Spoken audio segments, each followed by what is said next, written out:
Hi, guys.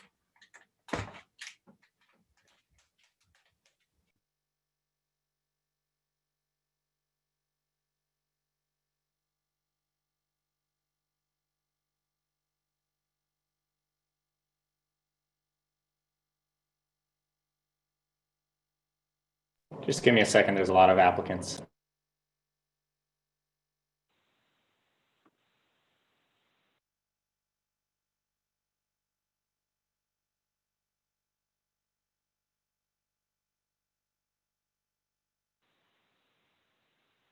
Good evening. Can everyone hear me?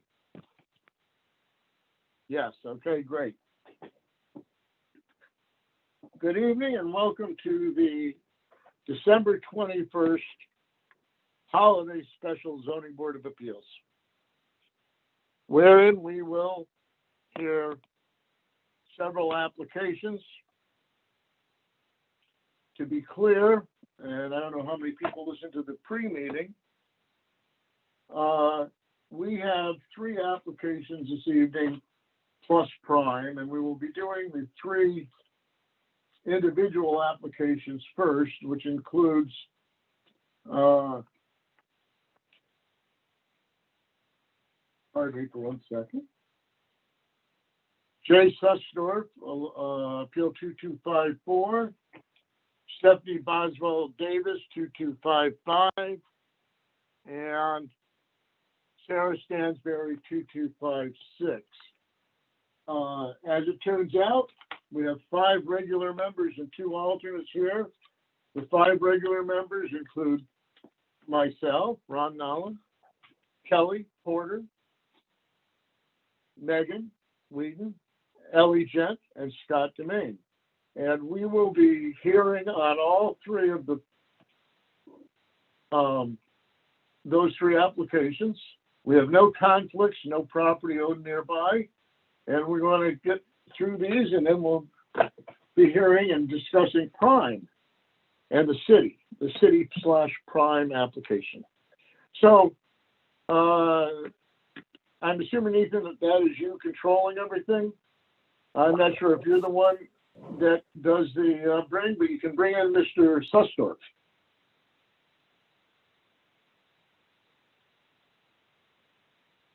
Bringing him in now. And what? Okay. And is Emily here for some reason already? Emily Gardner. Sorry, I will fix that. This is not okay. Hi, Jay. How are you tonight? You're muted, Jay. You need to push the space bar on your computer.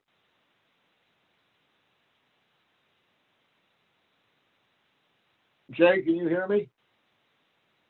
Yeah, you're muted. You need to push the space bar on your computer.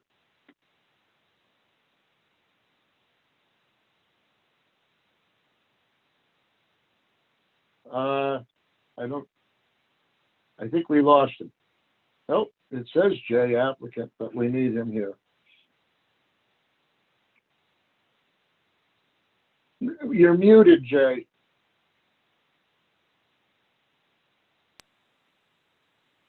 We aren't hearing what you're saying. The host should be able to unmute him. Okay, I got it. Sorry about that. Okay, no problem. Hi, Jay. How are you? Good. How are you? Merry Christmas to everybody. Jay, you're here about appeal number 249, appeal number 2254 for 249 Margaret Street. That's owned by Richard Corrier, and I would assume you're going to be renting it. Yes, leasing. Yeah. Right, and you're here for a special use permit, and although they're more heavily scrutinized under things like, say, prime, special use permits in general are considered a matter of right. In other words, in the allowable uses, there's a principal allowed use in a zoning district, an accessory use allowed, and uses allowed by special permit. The use as an automotive shop requires a special use permit. It's allowed, but we have to make sure that you're not going to impact right to the neighborhood. So just so you can quickly tell us, this is the white building across from Latinville's apartments on Correct. Market Street. Yep. And it used to be a gas station, and then it was an automotive repair shop for many years. Correct. It's been vacant, right? It's been vacant a little bit, hasn't it? Yes. Yeah. And you want to do detailing in there. Correct. And are you going to do any automotive repairs or anything, or just detailing? No, just detailing. Great. Do you come under like the New York State, the automobile repair shop rules or anything like that? Not to my knowledge. Yeah. Okay.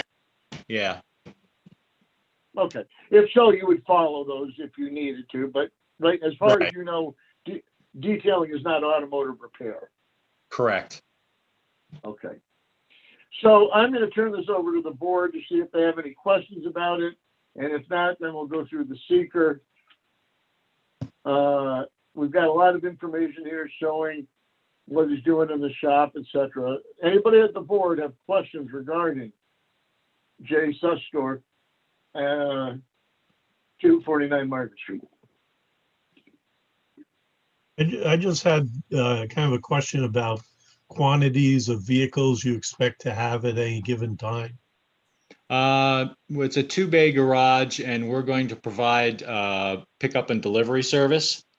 So chances are the most we would have at one time with the 2 bays is 2 vehicles, Okay, beside our own personal vehicles to provide it. but Right. I guess I was more looking that, if you had 10 cars come in during a day and they're all there all day, then you Yeah. got customers and that sort of thing. But if you're doing pickup and delivery, that's minimal impact. Right, Any. right. No, that's what it should be, 2 at a time at the most. Yeah, great. Any other questions from the board?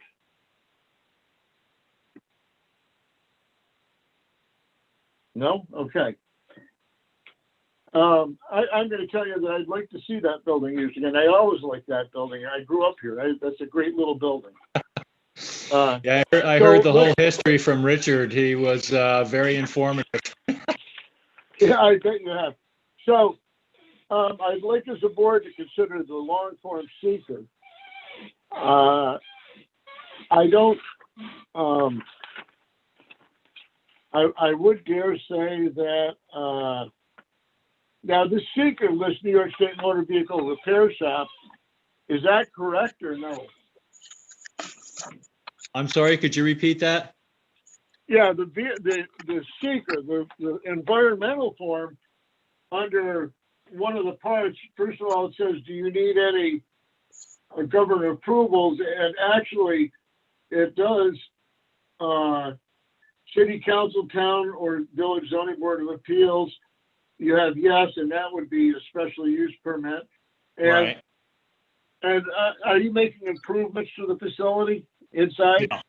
No, So No, you don't Rich- need a building permit. no. Right, okay. So that would be it then. But under Part G, state agencies, you've got yes, New York State Motor Vehicle Repair Shop. I guess what I would say is we should leave that alone in case you are subject to that.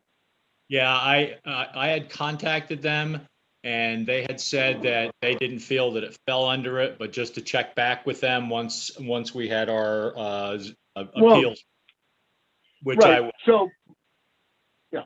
So if what I'm saying is when we go through this seeker, we will know that this was covered should you need it. We'll leave it alone. right. Okay. We're not saying you're required to have it, but should you be required, it's in here. Did anybody else have any questions regarding the seeker itself? No?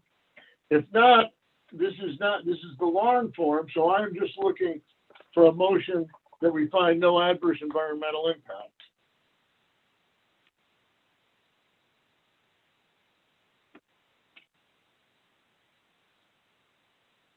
Ron, I just want to ask you on Part C, C1, is that right? That yes? Hold on. On C of 1? Correct.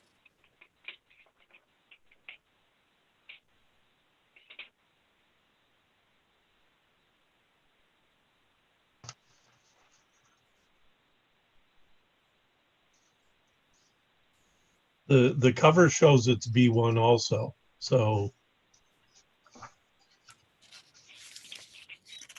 Say it again. I'm sorry, I'm not following you guys.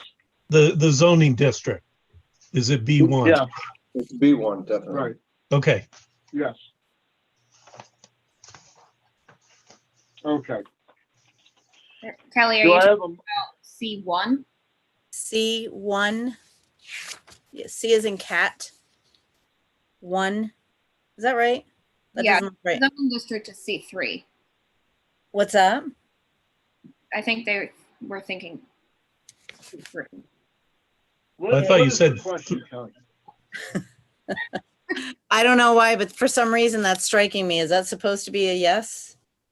What is which supposed to be a yes? What number? C1.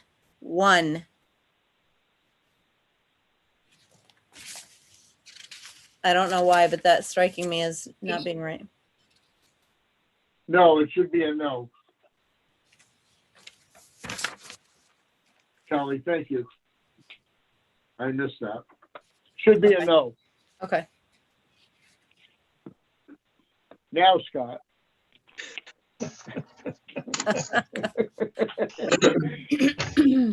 Okay. Okay. Go ahead. You want to go ahead, Callie? No, you go ahead. Okay, I'd like to make a motion in regards to the full environmental assessment form for the special use permit 2254, that after review of the questions and answers, that we find that there would be no or small environmental impact as a result of this action. I'll second that. Ron. Seconded by Kelly. This one we'll do by a show of hands as opposed to the SUP vote. All in favor, raise your hand and say aye. And we will do a roll call now. Ron, yes. Kelly, Yes. Scott, Yes. Megan, Yes. Ellie. Yes. Okay, so that's the seeker. Now, if anybody has anything else, if not, I'm looking for a motion for approval of the special use permit.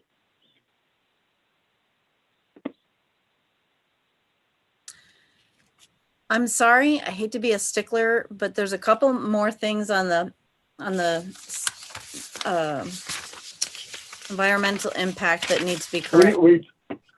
We just approved All right. Sorry. it. Okay. Sorry. Do you want to go back or do you want to? No, Okay. the building's not changing. He's not modifying the building. Okay. so- That's fine. I know it's simplistic. That's fine. Just being a stickler. Sorry. All right, that's okay.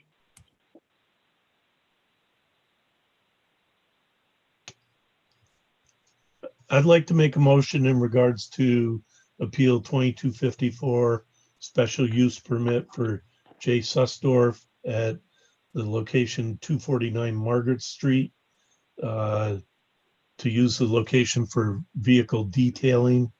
And I would like to make the motion that a yes vote is to grant that special use permit. I'll second Seconded that. Scott. by, who did that? Who's that? Okay. All right, we're gonna now send by chat to Lisa our yes or no votes.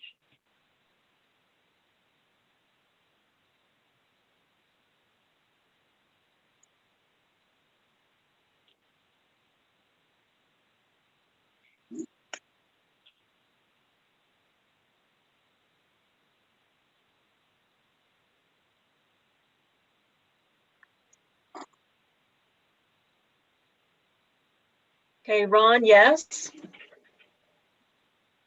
Yes, Megan, yes. Yes. Elizabeth, yes. Yes. Kelly, yes. Yes. Scott, yes. Yes.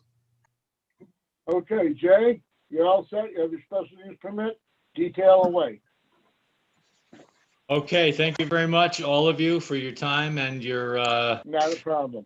your wiseness. Enjoy your holidays, and I hope to make the business. Yes. Thank All you right, very much. Bye-bye. Ron, Yeah, before we go on the second one, I'd like to recuse myself. I just realized the prospective owner, we just installed doors for him yesterday. So since we have somebody who can sit Well- in, there's people here to sit in, so I'll just sit it out just to be safe. okay, PJ? Okay, Scott. All right. Thanks, Scott. All right. The application is from Stephanie Boswell Davies, and Ethan, I believe you should have at least her, if not also the owner of Mossbrook available.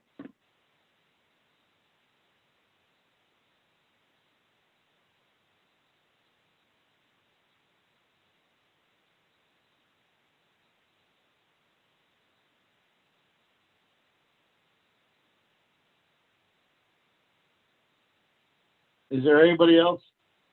Whoever says Sean, your camera's sideways.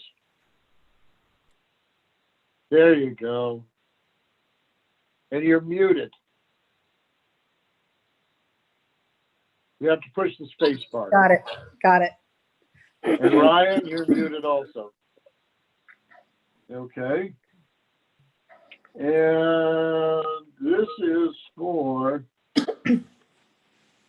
okay, who's who here? Ryan, you're an owner, and Sean, it says Sean, but is that Stephanie? Yeah, Sean's right beside me. Sean. Okay, fine. But anyway, and you guys are the owner of the property and you're trying to sell it to Mossbrook, and your name is? I'm Stephanie Mossberg? Boswell Davies. Don't Mossberg. Oh, for me, I'm Jackie Whelan. Okay. And you own Mossbrook and want to purchase the building? That's correct. Okay. So, this is a building on Boynton Avenue that had previously been to us back when you guys bought it, 2015, correct? Correct. Okay. And you've been having trouble renting it and or selling it. And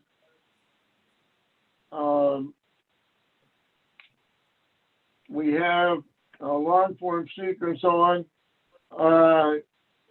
And you're, as the purchaser, your purchase is contingent on them getting the use variance from the Zoning Board of Appeals, correct? That is correct. Okay. All right, I'm going to open it up to the board first for questions. I will tell you before I do, actually, though, that this property was originally Yankee Medical. It has been a commercial property for, like you say, 30 years in the application at least, number one. And number two, that we had the county comment on this and say that the city should consider rezoning some of that area.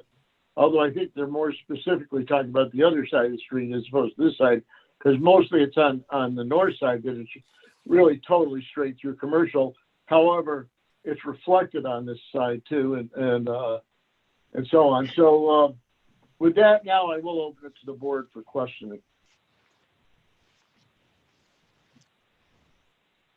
So I want to ask the business that you're looking to bring into this, am I correct that it's going to be a flower shop? It is. Yes, there's two spaces in the building. One will remain as the accountant's office that's been there, I think, for quite a while. And then we would be opening a florist right there. Okay. And how many parking spaces are on the, so it would be the east side of the building where Yankee Medical used to be? I don't know how many are on that side, but I believe there's 16 on the entire property. So there's a few on the north side of the building and then some on the east side as well. Okay. Are you planning on doing any like interior remodeling to accommodate the floral shop? We will. The interior remodeling will be having to install a walk-in cooler, but the main floor plan is staying the same. Just there's one conference room on the south side of the building that will be converted into a walk-in cooler space. Okay. I was wondering more about windows. We're hoping to replace, eventually all the windows have to be replaced, but most of them would be staying in the same size and location. Just the front two on the easternmost side of I guess it'd be the northeast side, would be going to larger display windows. Nice. I like the idea. Thanks. Okay. Joe, is there a parking issue at all here? No, they have more than enough parking. Okay. Any other questions from the board, from the five people? PJ, Ellie, Megan? Any questions about this? I will tell you that use variances, then, if there's no more questions, you know what I didn't do, by the way, for the other special use permit?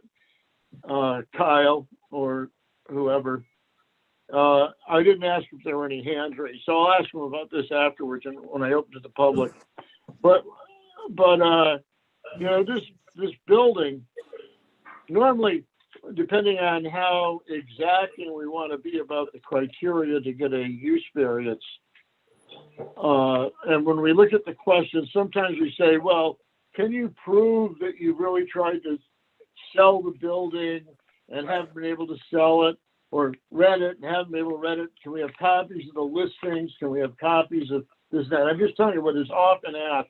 However, I do want to point out that I think that the times have changed incredibly since last March, in that the struggle for any of these commercial spaces is so real that first of all, this is not a self-created hardship because it's a new owner. It would be a new owner.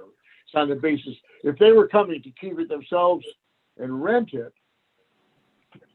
that might be a different thing. But this is a new owner. This is somebody that didn't purchase it with previous zoning and then come and ask for it or whatever. I think that we have to do what we can do to foster any kind of help we can for people that are struggling with this, and certainly anybody that would want to, this is my personal opinion now, would want to open a business in the city of Plattsburgh, in a place that's already been a commercial establishment for so long. So that's just my opinion. I'm going to ask Ethan or Kyle or whoever's doing it, is there anybody in the public raising their hands to speak or comment? No one, Ron. Nobody, okay.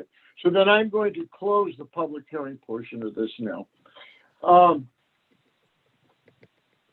I guess what I would tell you is that we have a long form secret to go through, and then we can talk about the use variance. I do want to say that the applicant provided answers specifically in their application to the various questions that we've all read. And I do think that it is, I do think they've satisfied them personally, and I think we've all read them, and we've got a lot to do tonight. I'm not gonna just read this to bore everybody. But I'd like to do the seeker right now. And does anybody have changes other than, yes, they need a use variance from us. This would be part B, C. They need a use variance and they need a building permit to do the renovations. Okay. Otherwise, on the seeker, does anybody have any questions about the seeker? Again, this is the long form seeker, so all we're looking for is a motion. If nobody has any other questions about it, and Kelly, I'll ask you to make sure. Then I'm looking for a motion that we find, I don't see anything, but that we find no adverse environmental impact. Ellie or Megan? I'll make a motion. Okay. I move that after the full assessment, review of the full environmental assessment form, that we find proposed action will not result in any significant or adverse environmental impact. And the second is by Ellie. Thank you very much, Ellie. Okay, so all in favor, we can do by a raising of hands, including PJ. Aye. And a roll call, Ron, yes. Kelly, Yes. Megan, Yes. Ellie, Yes. TJ. Yes. Okay, that is the seeker. Has everybody read and familiarized themselves with the application and the answers to the questions relative to criteria, A? And B, are we satisfied that the applicant cannot get a reasonable return, which is not very much money, by the way, but because that it is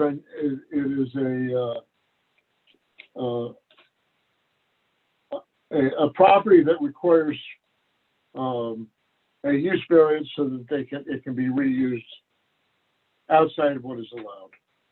Does everybody understand that? If so, I am looking for a motion to grant a use variance for these so that the property can be purchased by a new owner. And I'd like that in there. A use variance so the property can be purchased by the new owner to allow a flower shop to be to operate in that building. I'll make a motion for appeal number 2255. I make a motion to approve the request for utilizing the existing building at parcel number 2.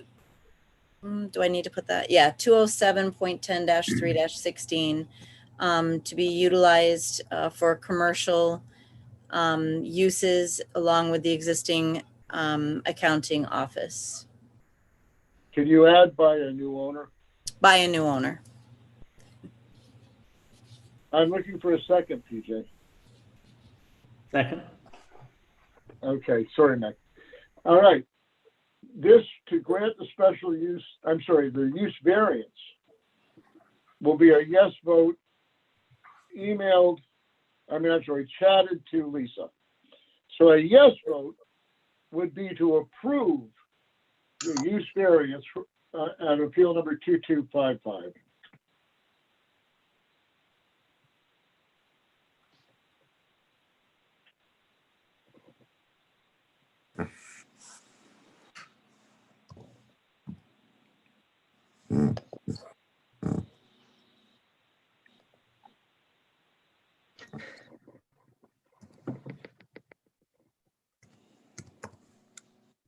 Okay, PJ, yes.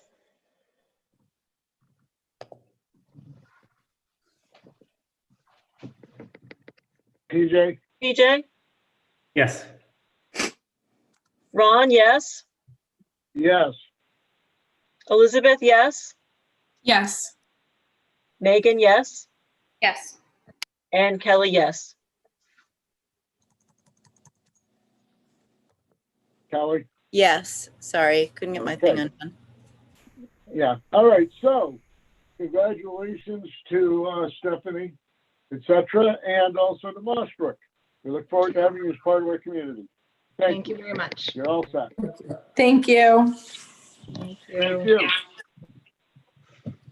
you. Okay, you're all set.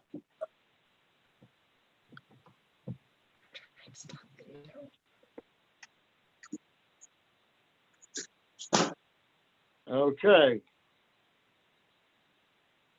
Finally, we have Sarah Stansberry, 26 Hartwell Street. Hi, Sarah, how are you? Oh, I'm good, Ron. How are you tonight? Good, good. So you want to merge two parcels, 24 and 26. Correct. And which is 26 the little one and 24 the main one? 26 is the bigger one in the front. Oh, okay. So 24. You know, I don't know if I've ever seen parcels like that, really. It's pretty, you know. Me either. Why do you, I'm just curious about something, and that is, my understanding is that you're doing this because they're taxed differently. Is that correct? Not necessarily. I think I visited the savings that I received for my star exemption on the one parcel, and by combining them, if it was for the whole amount with just adding up the two, it gives me a savings about $500 a year, about $560 if they just combine them to the full assessed value of $141,000 versus individually assessing them. And the other kind of not necessarily pushback, but I purchased this home with owner financing. So the neighbors across the road actually hold my mortgage. So I'm trying to refinance, but it's a little difficult to do that based off of me trying to refinance on just one property versus if it was a combined parcel, it would be a multifamily, so to speak. Right. And Joe, is the main issue here really the more than one principal structure on a lot? That is the issue, yes. If these lots are merged, there will be more than one principal use building on one lot. Can we assume that you're not, Sarah, that you're not concerned about reselling them or like selling off one of the two? Well, I guess that's another reason I thought would be better to combine them, because looking at it, and I'm sure you guys have the paperwork in front of you, and I know Joe's question to me was directing at the shed that was in the back, and that pre-existed me ever owning this property, but apparently there's already an encroachment in place. So the shed that's in the back is already encroaching on 24 Hartwell Street. So my thoughts are, if I go to sell this, then I already have an issue with an encroachment. But you wouldn't sell them separately, I'm saying. In other words, you would not sell 24. I don't think it would be desirable to sell it to somebody. Right. 26 would be very desirable to somebody, but 24 is not. And that's why I currently rent it out. Okay. All right. Just so I understood that. Now I'm going to open it. Now we're back to Scott. You don't have a conflict, correct? Correct. I do not have a conflict. Okay. So we're back to the regular 5 members. I'm going to open it to the board and see what questions people have about this.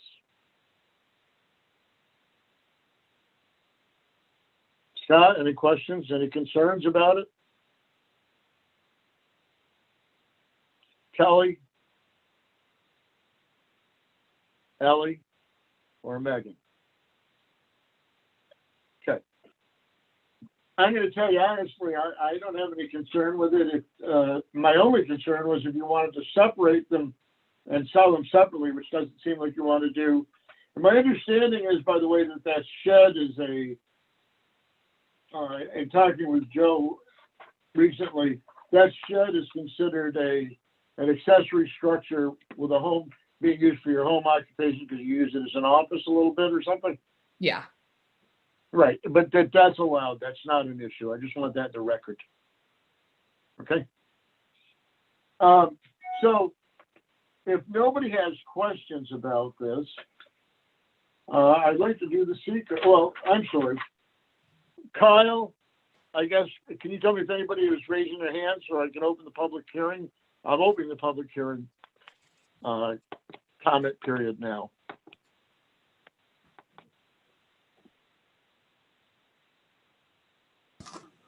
At this time, there's no hands.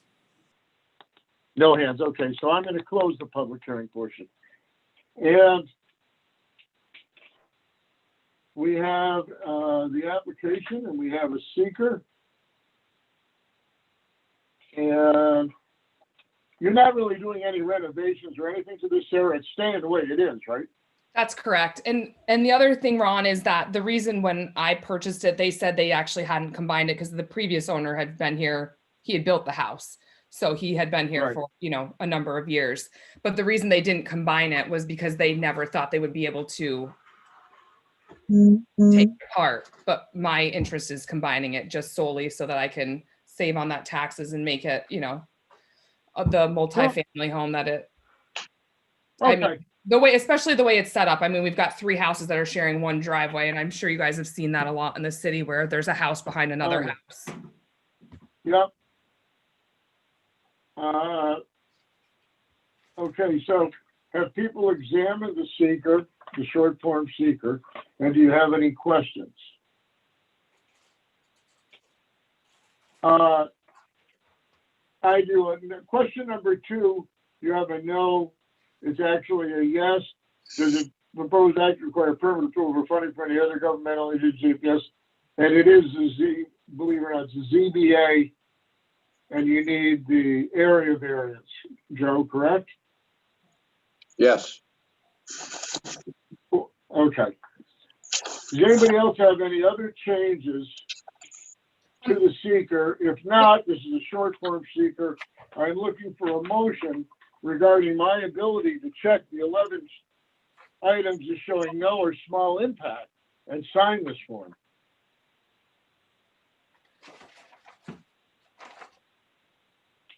Go ahead, Elizabeth. I move that. I move that after review of part 1 of the short environmental assessment form that the chair check no or small impact may occur for items 1 through 11. Part 2 of the form, and check the box indicating that the proposed action will not result in any significant adverse environmental impact, and sign. And who wants to second that? I'll second it. Megan, great. Okay, all in favor with a raising of hands? Aye, okay. We'll do a roll call. Ron, yes? Kelly? Yes. Megan? Yes. Ellie? Yes. Scott? Yes. Okay, I am signing it, and I will get it back to the building inspector's office relative to the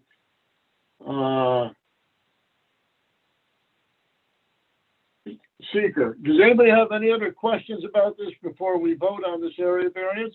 And so if not, I'm looking for a motion regarding approval of the area variance for more than one principal structure on a lot.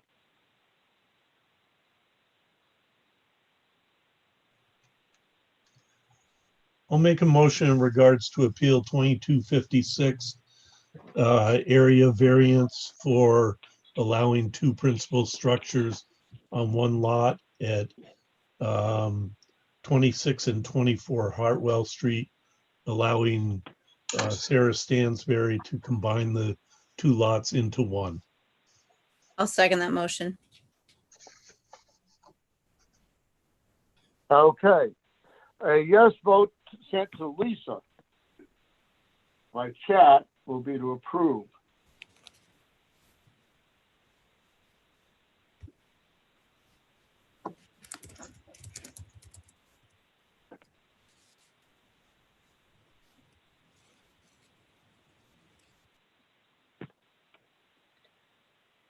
Okay, Megan, yes. Yes. Ellie, yes. Yes. Kelly, yes. Yes. Scott, yes. Yes. Ron, yes. Yes. Okay, Sarah, you're all set? You guys, do you go to the planning board to merge that, just like a subdivision? I'm sorry, they what was don't- that, Ron? She doesn't need to go to the planning board for a merge. Okay, great. You're all set then, Sarah. Merge Okay, away. thank you guys. Merry Christmas. Merry Christmas. Have a good holiday. Okay, do we have any other old business? All right. Now, this is going to be prime, and it will be Kelly, Scott, Ellie, TJ, and me voting on this, or getting ready to vote.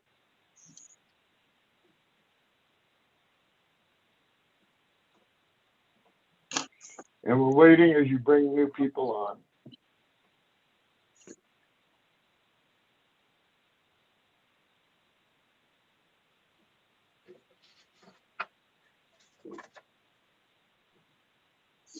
I'll wait for a little while and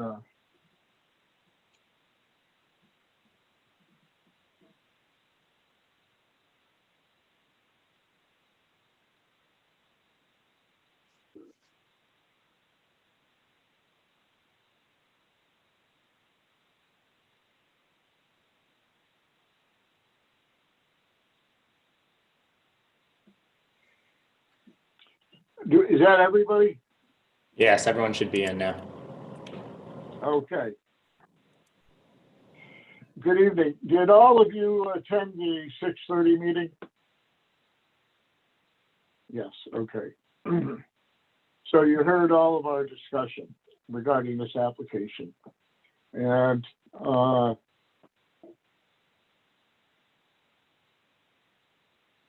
I want to say that just to start with, I like to have little statements at the beginning, don't I? That what we talked about in the pre-meeting and 6:30 meeting is quite true. This has become a long, drawn-out process. You applied in December of 1999. I probably went to meetings for 6 months before that, discussing this project, at least. So here we are, it's a year and a half later, we made changes, yeah, we've done stuff, yeah. We have all kinds of history. I think we're all pretty familiar with it. We've been told by Prime and the city, not even sure anymore who's telling us what, that this is it, this is the final application. We're doing everything we can to be done with this. I don't know if you heard me, but I did retire and I really want to try and enjoy it, not have this putting knots in my stomach anymore. That said, we still have a lot of responsibility to our community and make sure that we do what we're doing right to the best of our abilities and within our jurisdictions. And of course, some people think that jurisdictions are unlimited. Some people think they're very limited. We're probably somewhere in the middle of that. And we have, and they just frankly got finished maybe a couple of hours, few hours before tonight's meeting. Findings that only the 5 voting members have seen, and a resolution that only the 5 voting members have seen. And this was not in any way to try and keep something secret. There's been a lot of that, let's not release stuff too quick. There's a lot of last minute changes. This is because this is what it took us to get to this point. We have a lot of different opinions on this board about what's right or wrong, and we're trying to get them to melt into something that we can work with, and hopefully that the applicant can work with. And this is more than trying. As I've said before, I've done this for 21 years and I've never had any application like this. Not to mention the amount of community comment. And I've had a lot of community comment about adult uses or this or that or other developments, but nothing even compares in any way to this, to the point where everybody believes that their reality, their view of reality is the right one, and anybody that doesn't see it that way is either misguided, a fool, corrupt, wrong, whatever words you want to use. So I want everybody to understand that we all think we know what reality is, and we all think we know what's right and what's best. And the trick here, and the trick in zoning, is to get everybody to understand what compromises need to be done and what you have to do to work within a system where you have limited jurisdiction to do your part to help keep your community and improve the community. And I don't doubt for a minute that everybody's intentions are to have a good and successful community. I don't think there's an evil intent in this room. I'm not saying that there haven't been things done improperly here and there by people on any side. But we need to get this done. We need to get it done to the satisfaction, at least of this board, for our jurisdiction. What happens after that and who we get mad, and I guarantee you there's going to be people mad no matter what we do, can't let us, just like any other community outrage or community support, can't let us sway from what we're supposed to do. So I just want to get that out there. And we need to do this, and we need to get it done. I think that no matter what happens tonight, there's still, if we approve a findings and a resolution, there's still the planning board. There's still whole issues with stuff that's outside of our jurisdiction that have to be dealt with. And we're not here to solve all those problems. We're not here to talk about the pilot. We're not here to talk about stuff that is not in our jurisdiction, whether we're concerned about it or not. So I just want to say that we don't need long, convincing arguments about stuff and why this is better, or we're wrong, or they're wrong, or who's right, or who's wrong. We need to get this done in a way that is acceptable or not acceptable. But that's where we're at. We have findings that we can vote on, a draft finding statement, and we have a draft resolution. And I'm really going to have Corey pretty much lead us through that concept. We have a plan from Prime that they, and the city, that they say is this is the last plan. This is it. This is the final plan. And that's what we're supposed to react to. So, Corey, I'm going to ask for your advice as to how we want to run this evening and the order of what we want to do. Sure. So I thought that one thing that might be helpful for the board would be for me to do a quick screen share and to bring up the draft resolution and the draft findings. We'll start with the findings. I can sort of walk through them. It's a 11-page document, and I don't, unless anyone wants me to read it, I'm happy to go through and read the whole thing. I can, rather than do that, I can kind of walk through each section and highlight for you the proposed findings that will be made as they relate to the zoning board's jurisdiction. Does that sound good? That sounds good to me, yes. Okay. So I'm going to attempt to share my screen here. Hopefully I do this correctly. Let me know whether Yep. the findings the findings have come up on your screen. Yes. Okay, terrific. So this is the draft finding statement that I prepared based upon the input that I received from the voting members of the zoning board. As Ron noted, this had been edited up to very close before the 6:30 meeting to include additional information and input that I received. This is substantially the same format as the proposed findings for the planning board, which sort of, that format was sort of a base of the structure of the document. Starts off by giving the details regarding the project. Oh, there we go. Of the project, explaining the jurisdiction of the Zoning Board of Appeals, which is as it relates to the 2 special use permits that are before you.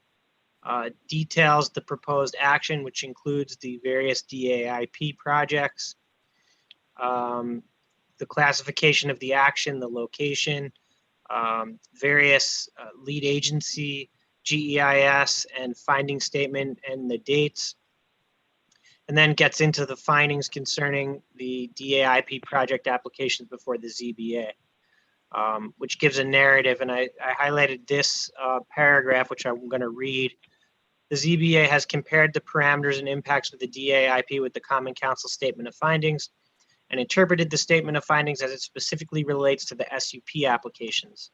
The ZBA has considered, concurs with, and adopts and incorporates by reference the Common Council Statement of Findings, including its finding that the DAIP and the ZBA applications will not create any significant adverse environmental impacts and minimizes and avoids environmental impacts to the greatest extent practicable, except for findings identified by the ZBA that are inconsistent with the Common Council's findings, and such statements in this document shall prevail. In balancing environmental impacts with social and economic factors in the context of its own jurisdiction, ZBA also makes its own findings. And then I've broken down the findings that the ZBA wanted to make into various lettered paragraphs. So it begins with findings concerning land use, community character, zoning, and public policy. What follows there are the various findings of the board, and then the ultimate conclusion. And this is the same format for each of them. For the reasons stated above, the action-related special use permits will not have a significant adverse impact on land use, community character, or zoning and public policy. Therefore, no mitigation is necessary. We spent a lot of energy on the land use and parking section. Here in parking is where we've set out the various findings of the board, and to some degree, these are inconsistent with the lead agency's findings. I think this is worth spending a little more time on than the other findings. It notes that the mixed-use development will replace 289 public available existing off-street parking spaces, that the final project would be required to provide 307 parking spaces on site, whereas 217 are proposed. The record and Common Council findings state that the city's off-street parking requirements have not been amended. However, until the parking requirements are duly amended, they remain in full force and effect. Per the code, the planning board is allowed to make deviations from the parking requirements where the applicant can demonstrate another method of computation will adequately serve the proposed mixed or multiple use. Applicant seeking parking demand reduction from the planning board of 90 off-street parking spaces for the project. The parking computation calculates a demand of 217 spaces. The developer is proposing 201 spaces and 201 parking spaces in the main building and 16 spaces on the surface lot. Prime has voluntarily agreed to dedicate 76 spaces in the surface lot for public use in perpetuity. As compared to the Durkee Street municipal parking lot, this results in a net loss of 213 public off-street parking spaces arising from the development. While there may be sufficient parking within the SAD for any overflow parking resulting from the DL mud, not all parking within the SAD is convenient to serve both new and existing uses proximate to the DL mud. In support of the alternate proposed parking saw, Prime has submitted documentation from a similar development to Hamlet. And to demonstrate the following is sufficient: 1.5 spaces for dwelling, 1 space for 300 square foot of commercial, a half a space for employees per 900 square foot of commercial space. Alternative parking calc requested as part of the PUD approval was reviewed by the building inspector who approved its use for the project. Alternative parking calc suggested that the current project is 217. With the addition of the 76 voluntarily offered by Prime, 293 will be provided. 76 publicly available spaces offered by Prime are proposed to be provided in the surface lot on the southern end of the project site. Prime proposed certain conditions as it relates to the additional spaces that are outlined in K. They made some project changes. Traffic impact study was completed by Chazen. We've reprinted some of the findings from the traffic impact study. Despite documentation suggesting adequate parking capacity, parking must be both adequate and convenient to serve both new and existing uses proximate to the DL MUD. The DGEIS reflects and the DAIP recognizes the importance of convenient parking. In accordance with the above and in response to public input, the DL MUD proposes the following off-street parking based on similar developments, and those are listed in P. 157 spaces will be provided in the garage, 44 interior courtyard, 16 proposed on the north side of the surface lot. Reduction in commercial space, reduced parking demand, and for the reasons stated above, the action-related SCPs will not have a significant adverse impact on parking, provided additional mitigation is provided to offset the loss of convenient parking to serve both new and existing uses proximate to the DL MUD. Therefore, the remaining 16 off-street parking spaces proposed in the surface lot should be made available to the public in the same manner as the 76 parking spaces voluntarily offered by Prime. So this is different than the first section where we determined no mitigation was required and requires as mitigation for the loss of convenient parking that the additional 16 spaces in the surface lot be made available. 3 reviews fiscal and environmental conditions, which concludes that no mitigation is necessary. Historic and cultural resources are reviewed in 4, basically relying on the Office of Parks, Recreation, and Historic Preservation conclusion to determine no mitigation is necessary. Recreation and open space, there's a discussion of the various open space that's going to be provided as part of the project. Revitalization of the river walk, etc., concluding no mitigation is necessary. A analysis of the visual resources, outlining documentation that was submitted to the board and various project changes that have been made by the developer that will, as a result, not require any mitigation. For the reasons stated above, no mitigation is necessary. And then a standard certification of findings that states, upon consideration of the foregoing, the draft and final generic environmental impact statement and the Common Council's finding and amended findings, having considered facts, conclusions, and findings above, the ZBA certifies that it has considered relevant environmental impacts, facts, and conclusions discussed in the D and F GEIS prepared in connection with the proposed action. It's weighed and balanced relevant environmental impacts with social, economic, and other essential considerations. Requirements of 6 NYCRR Part 617 have been met, and consistent with social, economic, and other essential considerations from among the reasonable alternatives available, the action avoids or minimizes adverse environmental impacts to the maximum extent practicable, and adverse environmental impacts will be avoided or minimized to the maximum extent practicable, incorporating conditions to the decision, incorporating as conditions to the decision those mitigative measures that were identified as practicable.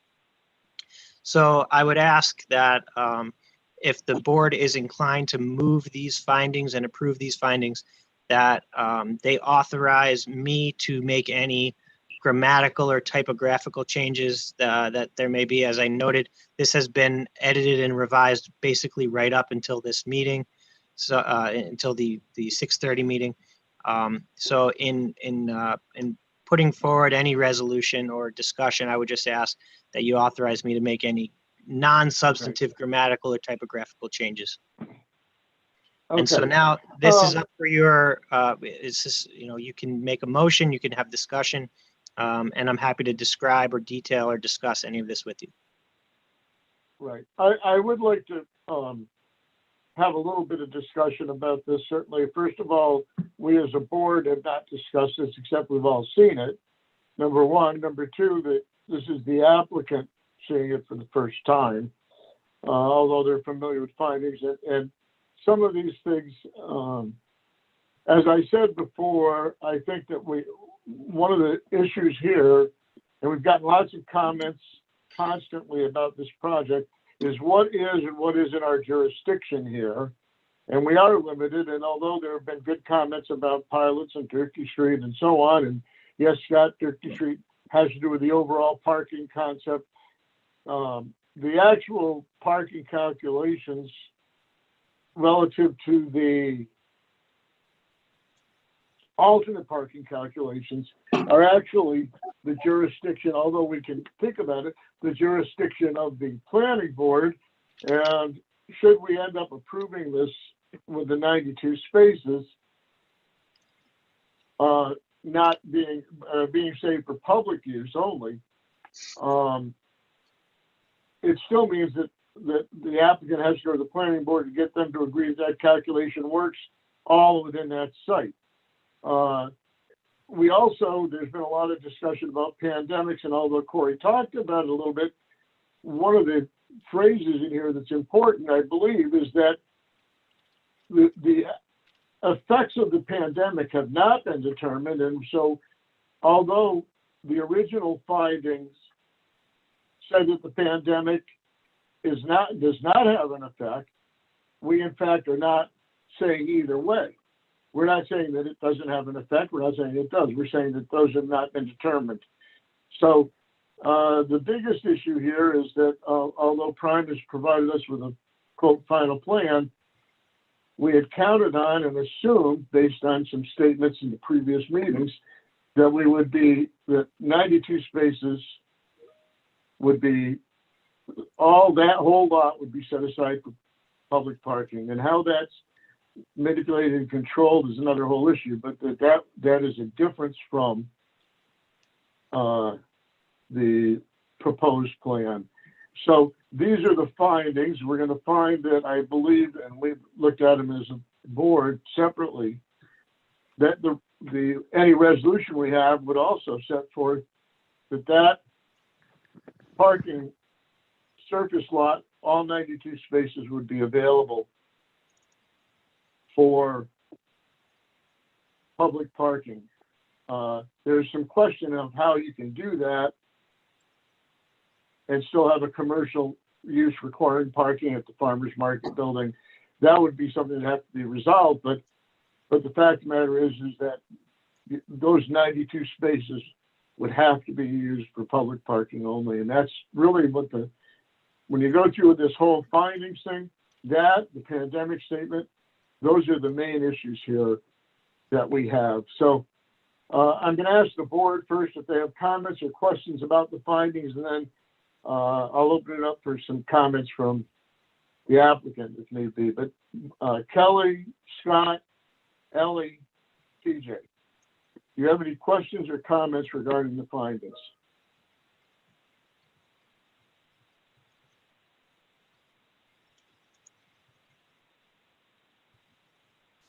Hold on, I'm still on board members, Charlie. No? Yes, sorry, I was trying to get unmuted here. I just want to thank Corey again for very well written and thorough findings. I felt like you hit all of the areas. I don't think it's been a secret about where I lie with this, and I think that you addressed everything very well and thoroughly. I don't have any questions. And Ron, I'm just gonna take your lead. Okay. Scott, Ellie, PJ. I have no questions. I think it does capture exactly what we've discussed in the past in our issued concerns. Agreed. Okay. Okay. PJ, thank you. All right. Now, Charlie, did you have a question? Hi, good evening, everyone. I did have a very nice PowerPoint for this evening as kind of a closing arguments, but I don't think that's necessary at this point. This is the first time we're seeing this language of this new potential condition. I note in the findings statement, it was said that there was a finding that convenient parking in the SAP and other lots is not available for access to this downtown area. And that's kind of the basis for this condition. I think it would behoove this board to point to a specific document where there is support for that condition. You know, I'm not going to get into a litany of case law here, but if this condition does go forward, there needs to be on the established record documentation showing that there is not convenient parking. Instead, the record, in my view, reflects, and I think this was done by Ethan in his measurements and so forth, that there is available convenient parking elsewhere in the district. So I think it is important from a legal liability standpoint, and you know, I defer to Corey because he is your counsel, where the support in the record for this condition exists. If we can point to it, great. I'm struggling to look for it now in my mind, having been pretty intimate with this project. The other comment I would have related to this is the alternate parking scheme has been reviewed by the planning board, who does have that jurisdiction. There is no way to tell how the planning board will react to this new condition of approval and so forth. So please keep in mind that this condition of approval thwarts what the planning board does not see as a problem based on their review of the record. You know, one thing that I might suggest, if you do have a discussion between the board members and you, like I do, am struggling for the legal support for this condition, maybe it's the 76 spaces public as proposed. Mind you, the initial RFP called for no public parking. In the spirit of compromise, we went from 0 to 50 to 76, and now potentially 92. What I might suggest is, to protect against the legal liability of this condition, approve with the 76, but make as strong of a recommendation as you could ever have to the planning board, that they make it a planning board condition based on their ability to change the alternate PUD parking calculations. You know, we would support to try to make that happen, but I think that approach might be more legally feasible than the path we're going down now. You know, those are the comments I would suggest you guys discuss with Corey. And also, you might want to take a look at that section of the finding statement just to make sure there's not any contradictory language in there related to their, you know, what's in the record, and then how kind of magically an impact of not having convenient parking appears. You know, that would be our take on things. Ron, I continuously go back to the comment you made back in the May meeting that this whole thing is about compromise. I got to be honest with you, I'm running out of seeing how it's a two-way street, no pun intended, because of Durkee Street, related to compromise. We've changed the building, we've reduced units, we've reduced commercial space, we've added more public parking. And now I think we're getting to a point where we're getting pushed too far without record support. So that is my comment. You know, Dean is on. I don't know if Dean has any additional comments, but that's what I'd like the board to please consider. I do. Thanks, everybody. And I understand exactly, Ron, where you and the board are coming from, because I did certainly represent in a meeting 2 or 3 meetings ago, or last meeting, about the 92 spaces. And I still hold that position. I think one of the issues is, and I've said this in the past, every time we make one action, there's 4 or 5 other things that happen because of it. And the issue here, I think that we're concerned about, and that was summarized in the letter, and maybe we can come up with another solution, is that the finding statement studied the parking requirements based on an alternative method for our project. And if we don't have those 16 spaces, do we have to alter the finding statement because of that? And I guess these are legal questions. I think where Charlie's coming from and Corey is that whatever decision is being made, whatever the best legal mechanism to get there is, because of a possible challenge to this, is something that I would just ask everybody to consider. We're not retrading on what we offered to do. We're just concerned about how it might be done such that it's done right. That's all. Okay, thank you. Corey, did you want to comment on this before I do, or after? Yeah, I mean, I'm happy to. I don't think it's been any secret that this board has been desirous of the 92 spaces in the surface lot being made available to the public.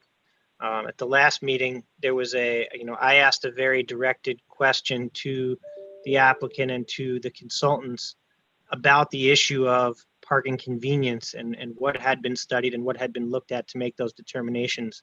The board members, individually have reviewed the record, particularly the two videos that were presented, the two presentations that were made to the planning board that were subsequently put up on the zoning board's webpage on the city website.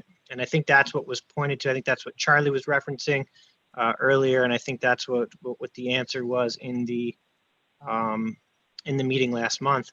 And, this board has been concerned about parking convenience and, searching the record did not find adequate support for them to conclude that the parking was both adequate and convenient. And, they have a proposed resolution which we'll go through, which I believe identifies the basis for their thought process. So, if it's after, at your pleasure, Ron, at some point, we can go through that resolution as well after you've concluded your remarks about the findings. Okay. Let me talk about this in a couple of ways, about compromise, about parking, what's no secret, what's secret, what we've said. And I can tell you that from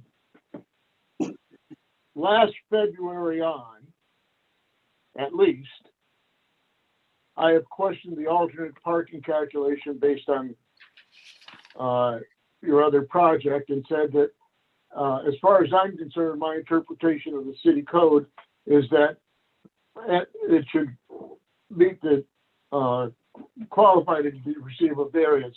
But at a minimum, the idea of a 90 space variance and no recognition of the fact that, as an example, a restaurant, which we don't even know if you're going to have or not yet, Dean will tell us, requires more than 1 per 300 square feet. For us to even think about saying that we're going to let that go just to the planning board and let them decide about it is a huge compromise for us. We were told over the last 2 meetings, yes, we'll give you the 92 spaces. Tell us how you want us to say it. And I think that if you really want to know the truth, what you're allowed to build, according to the code, is 90 apartments and 10,000 feet of non-residential space to stay within that, the parking on your lot. You're worried about 16 spaces. I can tell you what, if you got rid of the farmer's market building commercial space or use it for a use such as storage for the apartments, it wouldn't require 14 of the spaces in your calculation. It'd be 2 spaces different. Okay, so you're talking about, you're worried about you're worried about a pole barn that's half civic space. The 16 spaces you wanted to have are nowhere near it. They're over on the north end of the lot as opposed to down there where you've got the 3,400 square feet that are driving the extra 16 spaces according to your calculation, basically. We're at a point where we want to get this done. You're going to say to me, well, what's 16 spaces? Will strongly suggest that the planning board. I don't trust that. I'm sorry to say it. I'm not saying I don't trust you. I don't trust that part of the process. The reason this is in here is because it's important to enough board members that we have the 92 spaces, that this is a difference in a negative and a positive impact statement. Plain and simple. I'm not gonna beat around the bush. I'm gonna tell you, you want to build this project. We've got all kinds of concessions that we're making about the size and the number of apartments. At one point, you were back down to what, 104 or 105 apartments? And then you changed it when you went back because we sent you to the county. I'm not mad about this. I'm not even frustrated anymore. I'm just stating simple facts. The fact is, you can say all you want, what does and isn't supported in a record. I'm going to tell you, this is a condition that we were told we would get over the past few meetings, 92 spaces. We aren't even talking about pilots and other stuff now. We're talking about one thing. And this is something we were told we were going to have, and we put it in because we believed it would be acceptable. When you came afterwards with this final plan with the 76 spaces, that's not what we were told. So frankly, Ron, yeah, hold on, Dean, I'm almost done. Hold on. So frankly, this is important. And I don't trust it that we're going to approve the 76 and then ask for the 16 some other way. I don't trust that process. What I trust is our board's ability to compromise within ourselves to get what we want, to even get to the point where we can approve findings to then move forward to a resolution. That's where we're at. Dean, go ahead. Thanks. So I just want to be clear again. I do not have a problem with the 92 spaces. I think what we want to do is just make sure we're doing it the best way legally. And I question if we're going to do the 92 spaces, if that's your recommendation, which I'm fine with. Corey, should we not be looking at the finding statement because it was based on an alternative parking that no longer is consistent? And you guys cannot, like we've talked, you guys can have your own finding statement. Do we need to, at a minimum, change your finding statement to reflect those parking calculations? Let me be clear about something. That this board does not approve the parking calculation. Any parking calculation or alternative parking calculation is the province of the planning board. What's on the table, for approval right now is the seeker finding statement, the individualized findings of this board as it relates to the balancing of the environmental impacts with social and economic impacts.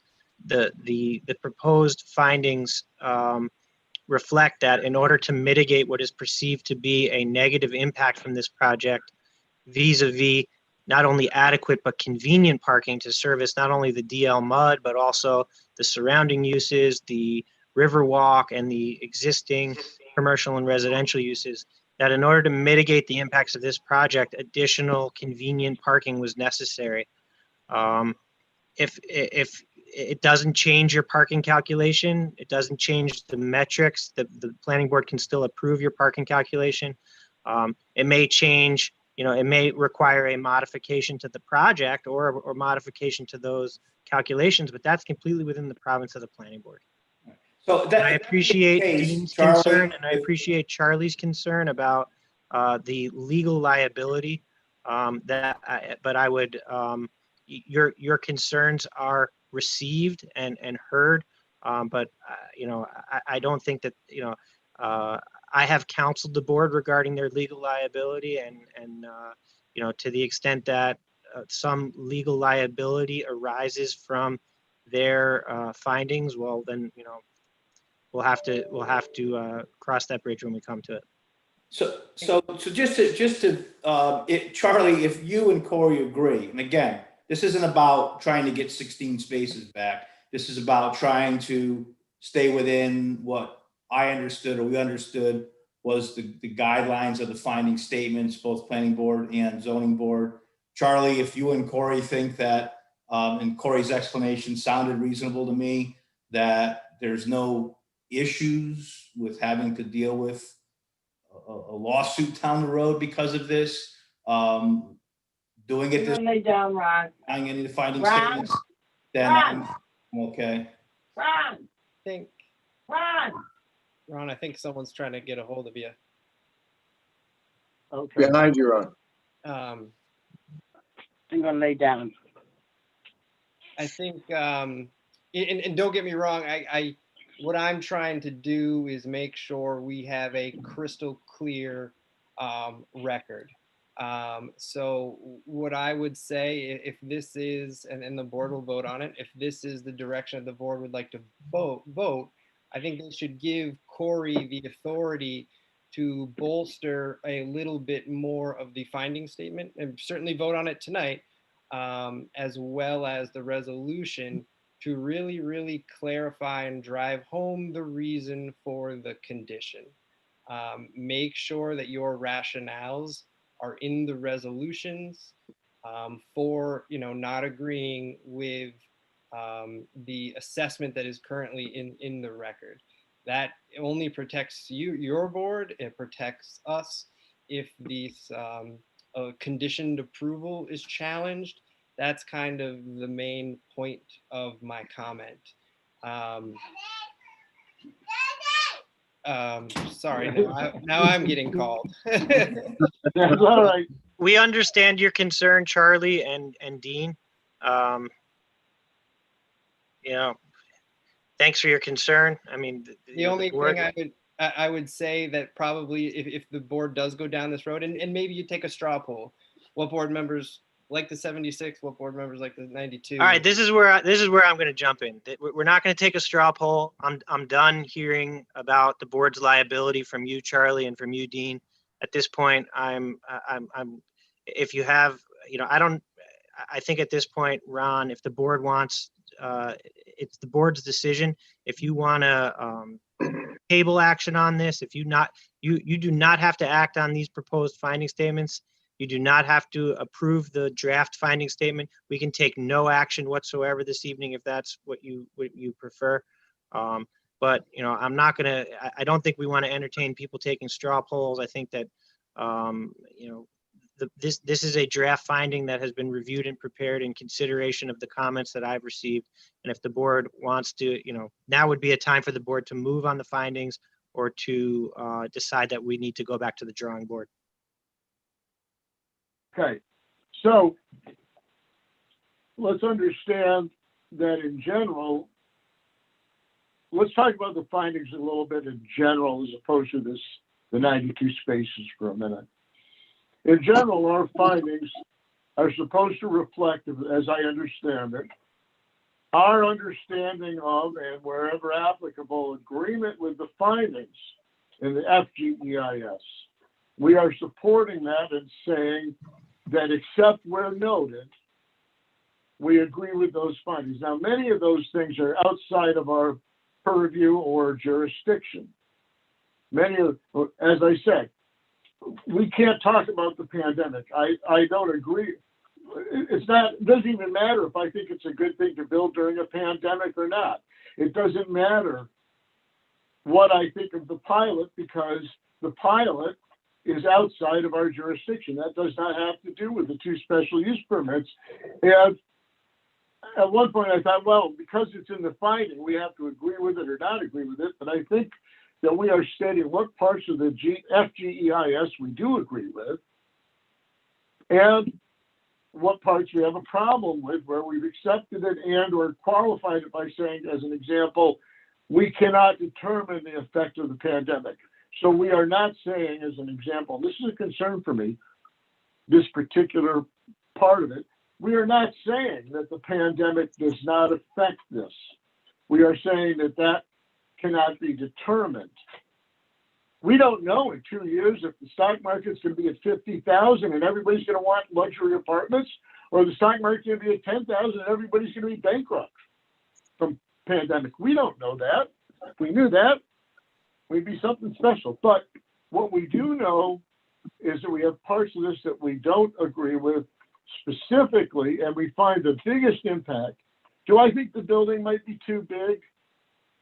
It might be, but that's sort of a subjective thing. Do I think the outside materials are okay? I actually think they are okay now. I will say, I think that your switch to the faux masonry has made a very desirable change. Do I think that the changes to the setbacks that we talked about are good? Yes.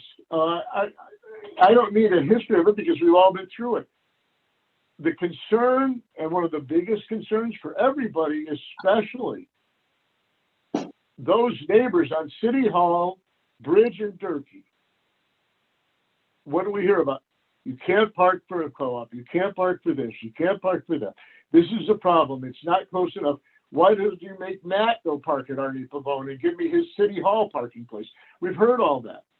I'm not saying that that's what we know, is that we want 92 spaces in that lot. This thing is ready to go with that provision. How do you get it? It seems to me the only way you can do that is not have a commercial use for that farmer's market building. But that's up to you, how you get us those 92 spaces. Otherwise, you're going to, for public parking, the people at the farmer's market are going to end up parking over in your garage. It seems that you would get rid of the requirement for 16 spaces as an example when you go to the planning board to finalize your alternate calculation. If you said we got rid of the farmer's market thing, we turn it into storage as an example, it doesn't require parking, and we reduce the apartments a few to get down to 104 or 106 or whatever you do to get down according to your calculation, see if they approve it. We care about, many of us anyway, the full public parking of those 92 spaces. What we're going to vote on this evening as a finding are these findings containing that condition. That's really, I would say, where we're at. Corey, does that sound accurate? Yeah, that's accurate, Ron. Remember, these are your findings, you being the zoning board. The zoning board, these are your findings to make based upon the environmental record. What I have prepared brings to life your will, or that's what I've attempted to do. If this does not bring to life the will of the planning board, they can be revised. If somebody wants to move the question of the adoption of the findings, they certainly can do that. But the way that they are drafted, as I summarized, is that with additional mitigation to provide for not only adequate parking, which has been chronicled and examined and studied, but convenient parking for both the Durkee Lot mixed-use development, the Riverwalk, and all of the existing uses around there, that subject to the mitigation of the additional 16 spaces in the surface lot being made available to the public, that successfully balances the environmental impacts with social and economic impacts. If the board, having reviewed the resolution, feels that way, then now would be an appropriate time for somebody to move the adoption of the findings, if that is your will. Okay, board members, any more questions or comments? I have Kelly? a question.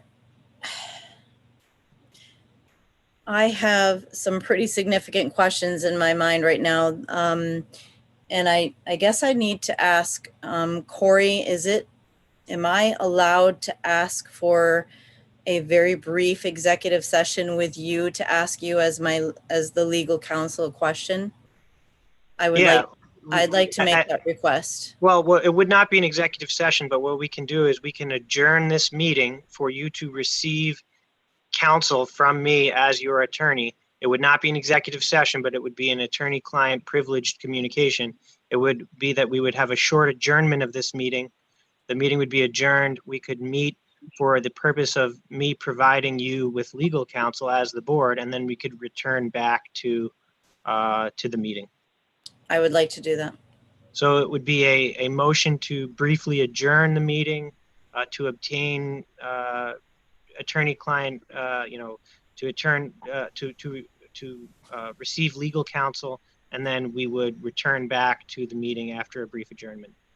Okay, I'd like to make a motion to briefly adjourn so that I'm able to speak with our legal counsel and then come back to the meeting after I've had a chance to speak. Are you both going to leave the meeting then? Well, it would be, I think that we should, as a board, if the board wants to engage and receive counsel from me as your attorney, that the board, we could take a brief adjournment, and then I could meet with you as the board to provide you exclusive for the purpose of me providing you with legal counsel. But how are we? I don't know if physically Ethan or doing who's that? in charge of the meeting, if you could set up another room or how that works.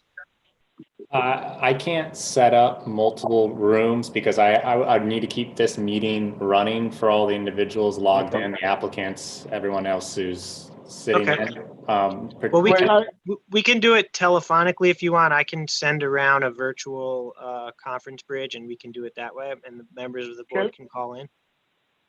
Can I ask Kelly, can you do it as a chat with Corey? I think Corey is recommending the whole board meet. Am I correct, Corey?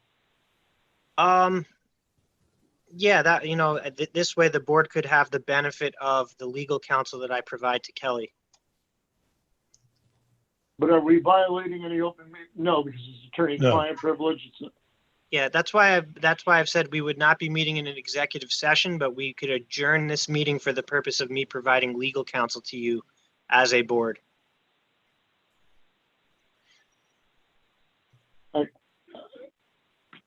I'm not sure how we, A, do that, but B, is it just something, Kelly, that you want to ask him as a question in a text, or you don't want to do that? You want to have a conference? No, I would like to have dialogue.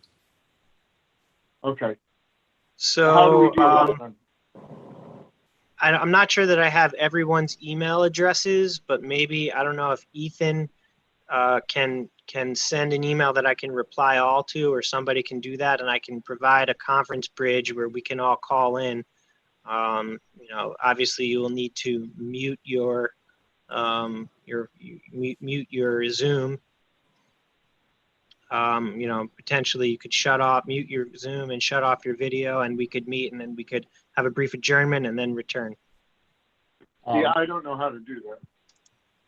So Corey, you might be able to use is the email I had sent out originally when I send out the invites to all the board members, when I alert you, that has all the board members. That comes from community development, I think. That one would actually come from my work email, the Vincent E at City of Plattsburgh. Okay. Can I ask, do you care, Corey, if the entire board is involved, or can you give separate counsel to Kelly? Scott, does anybody else care if they're involved, or can you and Kelly have a separate call on a cell phone?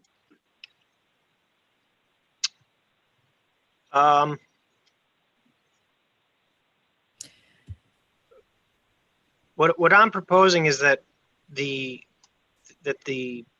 board, anyone from I will circulate a telephone conference bridge to the entire board. Anyone who is interested in participating, we will adjourn for the purpose of me providing legal counsel to the board. Those board members can call in. If you don't want to call in, Ron, you don't have to call in. It's basically, you're just going to use your telephone. You're going to call in, and that's the way it will work. Under other circumstances, you can do a breakout room or something in Zoom, which I've done before, to provide legal counsel to boards that I represent, but it doesn't sound like that's an option, so I'm just proposing an alternative. Corey, if you're referencing me, I'm using webinar function, not the Zoom meetings, which allows the breakout room. So unfortunately, that is not an option. Got it.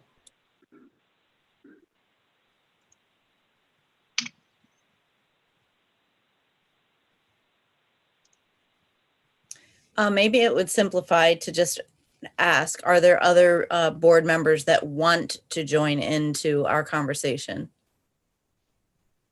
I would like to sit in. Okay. Well, Yes. yeah, and yeah, I'd like to be available to everyone from the board. Okay. Just bear with me a moment.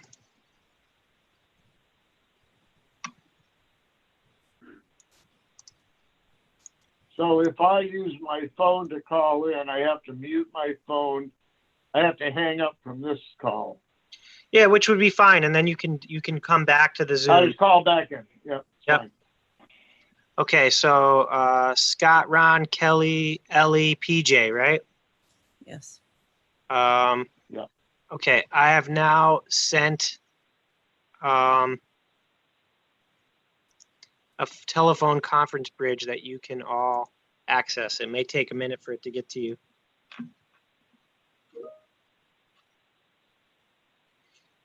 So if you are remaining logged into the Zoom, I recommend that you turn off your video and mute your phone. And if you're logging out, like Ron, you can just log out and then log back in. And maybe Ethan, you can just note, I don't know how it would work, that we're just taking a brief adjournment and then we will come back. So maybe we need a motion to adjourn, Ron, although we may have lost people. Yes. already. Okay, hold on. You've got you, Scott, and Elizabeth. So someone make a motion to adjourn for the purpose of obtaining legal counsel. I'll make a motion that we adjourn for a short time period to obtain legal counsel from Corey. Second. Okay, Call the all in question. favor? Aye. Aye. Okay, we'll be right back, folks.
Everyone should be back shortly, folks. Thank you and sorry for the delay.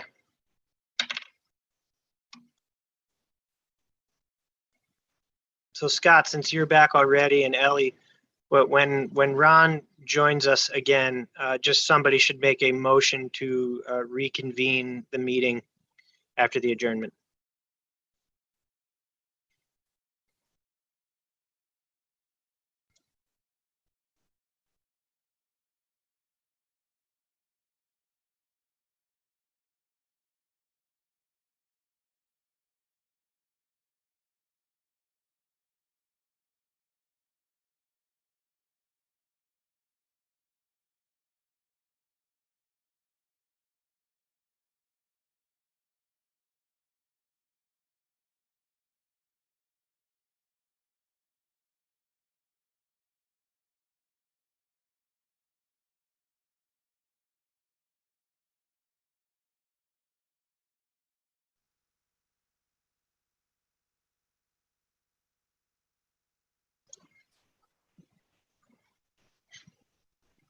All right, I see Ron's back Hello with there. us. Everybody's Yep, back. I'm back now.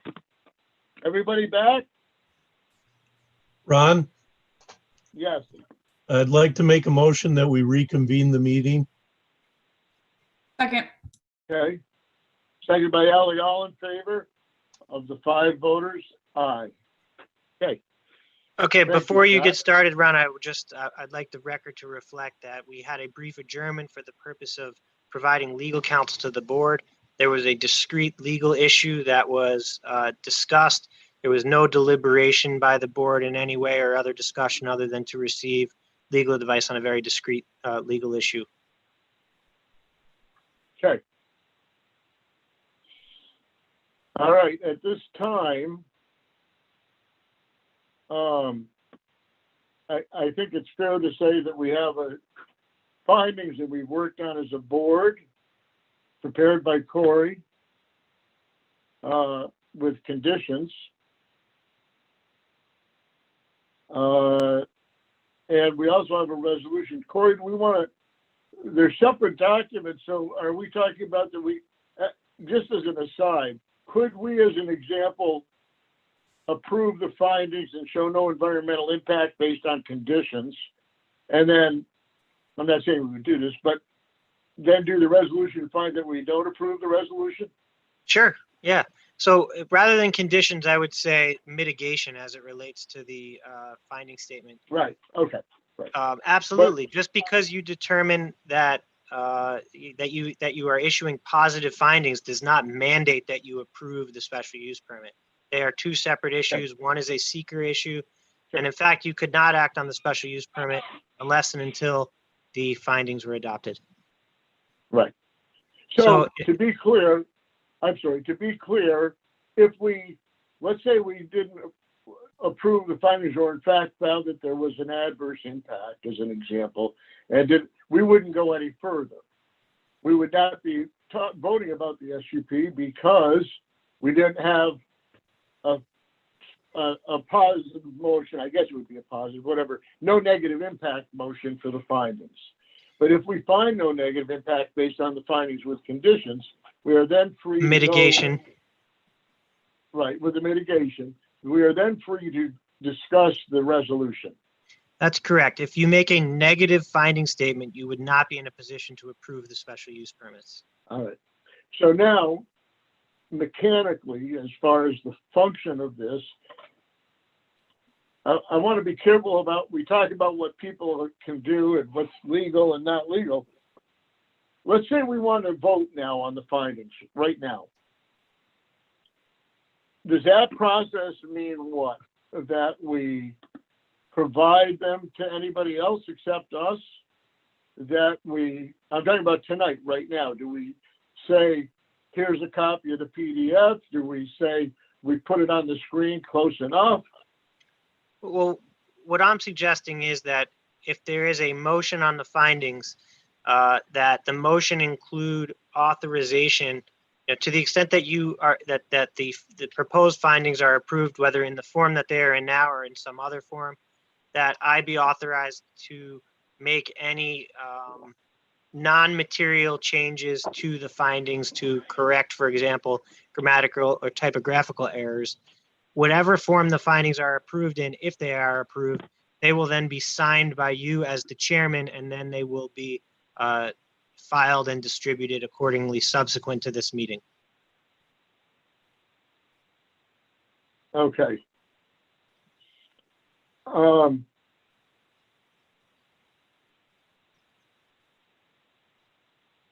right. Are there questions from the board about the findings? Anybody?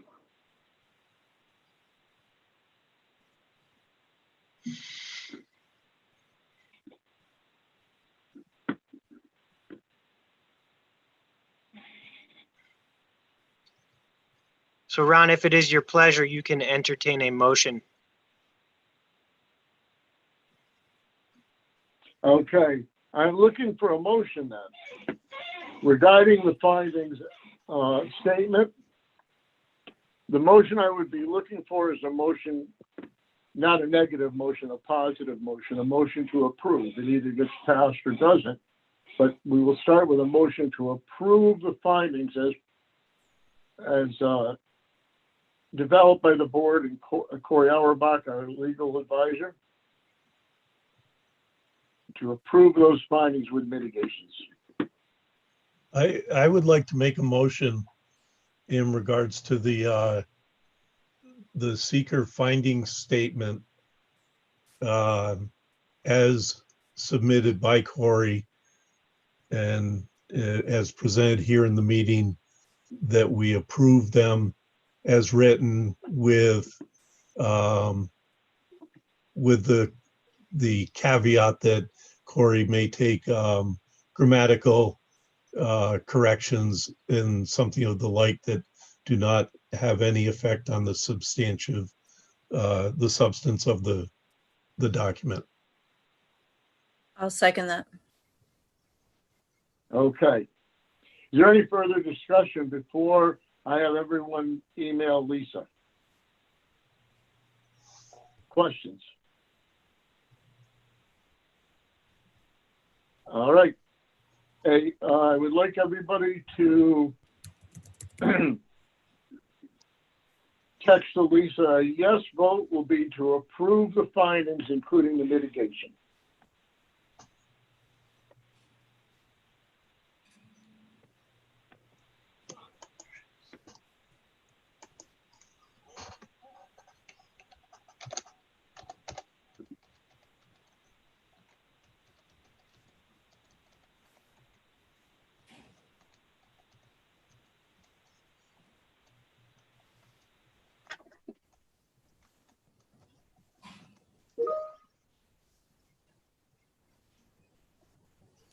Okay, Kelly, yes. Yes. Ellie, yes. Yes. Ron, yes. Yes. PJ, yes. Yes. And Scott, yes. Yes. What that means is that by a unanimous vote of 5-0, the Zoning Board of Appeals has approved their finding statement with the mitigations and exceptions and or qualifications that were included about parking, pandemic, etc. And we have finished that portion of our deliberation and are now ready to discuss a resolution regarding the SUPs. Again, I'm going to have Corey do that, bring us through that. We'll have discussion with the applicant, any questions, and then we'll go from there. So technology check, did the draft resolution show up on the screen share? Yes. Okay, cool. So this is the draft resolution that was prepared based upon the input from the members of the board and circulated by me shortly before the 6:30 meeting. Similarly, it's 11 pages long, so I'm not going to read through the whole thing, but I'm going to try to highlight as we go through. The beginning of the proposed resolution sets forth the history of the PUD and the SUP applications that were presented to the board. It's in the standard form of a resolution with, a series of whereas followed by certain resolves. It talks about the size and scope of the project, 109 residential units, 13,400 square feet of mixed-use commercial space, a total of 293 off-street parking spaces. Of those spaces, 76 in the southern surface lot have been voluntarily offered by Prime to be made available. The DL MUD also includes publicly accessible pedestrian walkway, green space, and other related improvements. Applications were submitted for the 2 SUPs. Projects located in the downtown urban area.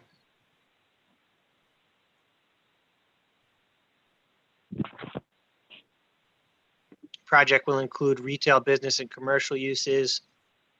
The proposed new boundaries are to include lands bordered by Bridge Street to the north, Durkee to the west, Broad to the south, and the western bank of the Saranac River to the east, comprising 4.66 acres. There's a reference to the Saranac River Walk, designed to increase public use of the waterfront. While not before the ZBA as part of the SUP applications, the ZBA notes that the proposed Riverwalk will facilitate functional waterfront that will be utilized by residents and visitors, and the public parking must be both adequate and convenient to accomplish this objective.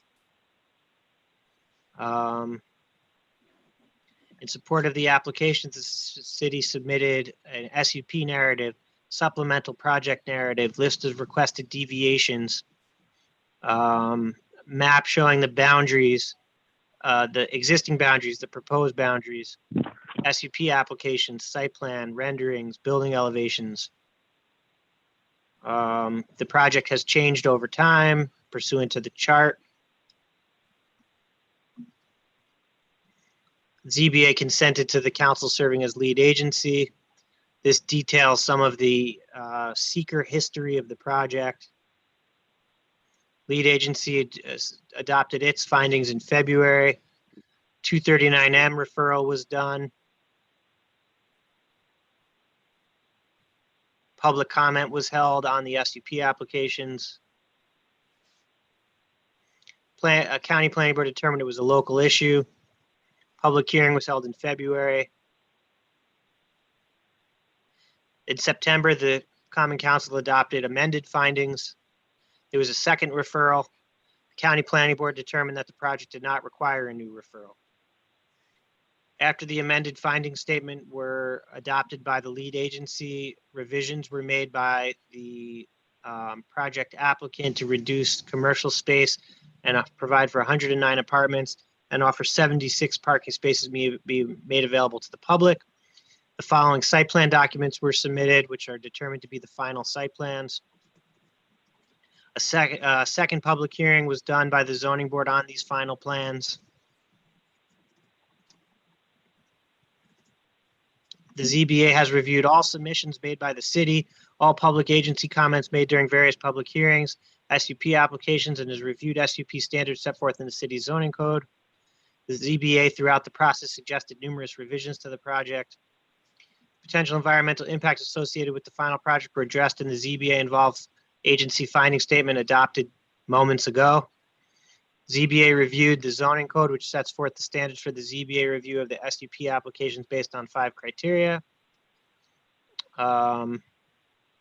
The zoning code provides that the ZBA shall, in granting special use permits, have the authority to impose such reasonable conditions and restrictions as are directly related and incidental to the proposed use of the property.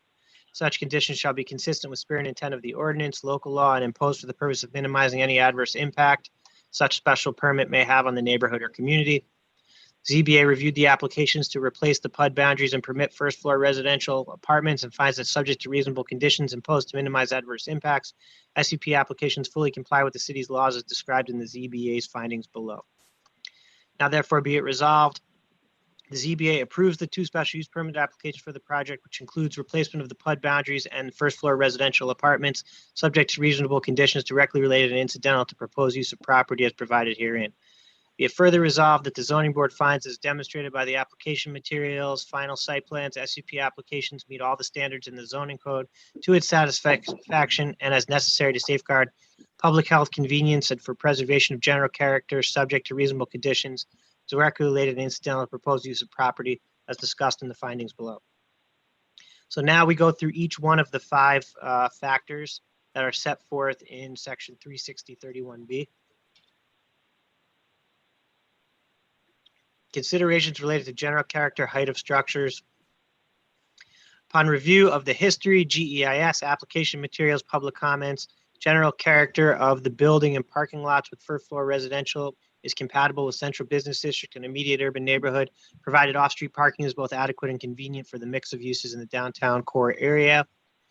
The uses, residential apartments, retail business, commercial, personal business service establishments, residential apartments, parking and loading in public spaces, walkways, river access are all permitted uses in the district and therefore in harmony with the neighborhood. Apartments on the first floor are consistent and shall not adversely impact character, height of uses in the downtown area, provided adequate and convenient parking is provided. Due to elevation change, units will appear aligned with the building's second floor. First floor units will be nearly equivalent to a full story above. Therefore, the requested SUP to replace the PUD boundaries, which will result in the construction of the DL mud and the revitalization of the Saranac River Riverwalk, as well as SUP for residential units on the first floor, will be consistent with and not adversely impact the general character, height, or uses within the downtown area. 2, considerations related to the provisions surrounding open space and the treatment of grounds. Again, the list of various open space that is provided by the project. A reference to the pedestrian access to the Saranac River Walk, which will enhance open space. HUD and resulting development will facilitate revitalization of the River Walk, consistent with the community's plans for the waterfront. SUP for the residential units of the first floor of the building will not have an impact on open space. The project site and the Saranac River Walk will provide an appropriate amount of open space for the residents of the DL Mud and the residents and visitors of the city. So that is the conclusion for number 2. Considerations related to the general fitness and structure of its uses at the proposed location. The building and uses that will result from the SUP applications are consistent with those typically found in downtown Plattsburgh. Building elevations and architectural detail are conceptually designed to have similar characteristics as existing structures.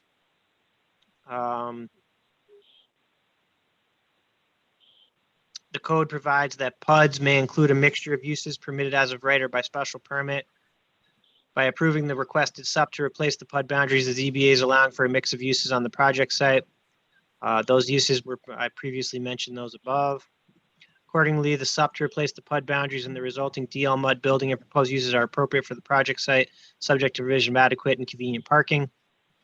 SUP related to residential units on the first floor is appropriate because the elevation mitigates impacts that would typically associated with residential units on the first floor. For example, security. Mixing commercial and residential uses within an urban setting is desirable, subject to the provision of adequate and convenient parking. Accordingly, SUP related to residential units on the first floor is consistent with general fitness of structure on the project site, subject to provision of adequate and convenient parking. It's the conclusion of 4. Parking, this one's a little bit longer. The DL MUD would replace 289 publicly available existing off-street parking spaces. The final project would be required to provide 307 spaces, whereas 217 are proposed. Planning board's authorized to allow deviations. Pursuant to the PUD regulations, the sponsor is seeking a parking demand reduction from the planning board of 90 off-street parking spaces for the final project. 201 spaces were included in the final site plan in the main building and 16 in the surface lot. Prime voluntarily agreed to dedicate 76 spaces in the surface lot for public use in perpetuity. As compared to the DSMPL, this results in a net loss of 213 public off-street parking spaces arising from the project. It is expected that the proposed public off-street parking will serve not only the commercial components of the DL Mud and the Saranac River Walk, but other downtown businesses and amenities nearby. The publicly available parking space required by this resolution shall be regulated in accordance with the condition imposed herein. The ZBA has reviewed, among other things, the information submitted by Prime, the city's building inspector, and the consultants that prepared the GEIS related to the alternative parking calculation requested from the planning board. The alternative parking calculation is based upon the approved, constructed, and occupied parking demand from the Hamlet in Saratoga Springs, 3 mixed-use buildings and a courtyard surface parking lot with residential basement. Hamlet was approved by a different municipality with the following parking demand. Building inspector has opined that this parking computation is sufficient to determine the projected demand of the DL MUD. Related to the city's overall parking strategy, ZBA finds that while there's existing and currently proposed publicly accessible parking spaces located nearby on several downtown lots and public streets within the SAD, only a portion of the parking is convenient to serve both new and existing uses proximate to DL MUD. The DGEIS reflects and the DAIP recognizes the importance of convenient parking. The parking count presentation delivered to the planning board by City Community Development on June 22nd reflects that parking supply does not always deal with convenience. Furthermore, the parking distance presentation presented by the to the planning board by Community Development August 24th, excuse me, did not take density of users into account as part of its analysis and only reviewed distance from property. The ZBA finding statement reflects that the DL MUD and related SUPs will not have significant adverse impact on parking, provided additional mitigation is provided to offset the loss of convenient parking to serve both new and existing uses. Therefore, the remaining 16 off-street parking spaces proposed in the surface lot should be made available to the public in the same manner as the 76 public parking spaces voluntarily offered by Prime. Accordingly, in order to safeguard public health, convenience, and preserve general character of the neighborhood as to the provision of automobile parking and storage, the remaining 16 off-street parking spaces proposed in the surface lot shall be made available to the public in the same manner as the other 76 public parking spaces voluntarily offered by Prime. Therefore, all 92 off-street parking spaces shall be made available to the public under this condition. Subject to the foregoing condition, the proposed PUD boundaries in the residential units on the first floor will not result in any off-street parking impacts. Finally, street capacity and use. Capacity as it relates to traffic is addressed as part of detailed TIS and the GEIS lead agency findings. The GEIS review concluded that the proposed DAIP which included the DL MUD, will have minimal traffic impacts. Accordingly, proposed traffic from boundaries of PUD, including first floor residential, will not adversely impact the capacity and use subject to provision of adequate and convenient parking. Be it further resolved that the project shall be subject to the following conditions. In addition to the 76 parking spaces voluntarily offered and noted in the final site plans, remaining 16 off-street parking spaces proposed in the surface lot shall also be made available to the public in perpetuity and enforced as such. To enforce these spaces, that these spaces remain public, following conditions shall apply. Prime will not enter into lease agreement or otherwise alienate any of the 92 spaces. Surface lot requirements may be enforced by the city, including pursuant to the zoning code. Further resolved that the SUP subject to the SUP applications may be revoked by the Zoning Board of Appeals for a material violation of the permit conditions following a hearing. And be it further resolved that all subsequent owners of the project and project site shall be required to comply with the terms and conditions of the approval resolution. Further resolved that SUP approval is exclusive to the final project as presented in the final site plan, and any subsequent modifications to the final project inconsistent with this resolution require approval by the ZBA. And further resolved that a complete copy of this resolution shall be filed in the city of Plattsburgh, city clerk, and sent to the project sponsor. I did that very quickly. I apologize for my hoarse and dry voice. I tried to highlight the highlights, and happy to unpack that further, discuss, answer questions. And again, this is the board's resolution. You may change it, you may modify it, you may throw it out, you may adopt it, whatever is your pleasure. Okay, thank you very much, Corey. I think what we're going to see here is that although the findings were more generic because they related to the FGEIS, and we had other issues that we talked about, including the pandemic, which are not really part of our jurisdiction. Here, we're pretty specifically talking about stuff that and have defined what is our jurisdiction, also based on the criteria, some of which the criteria, depending on how you look at this, people might say it doesn't meet the criteria, people say it does meet the criteria.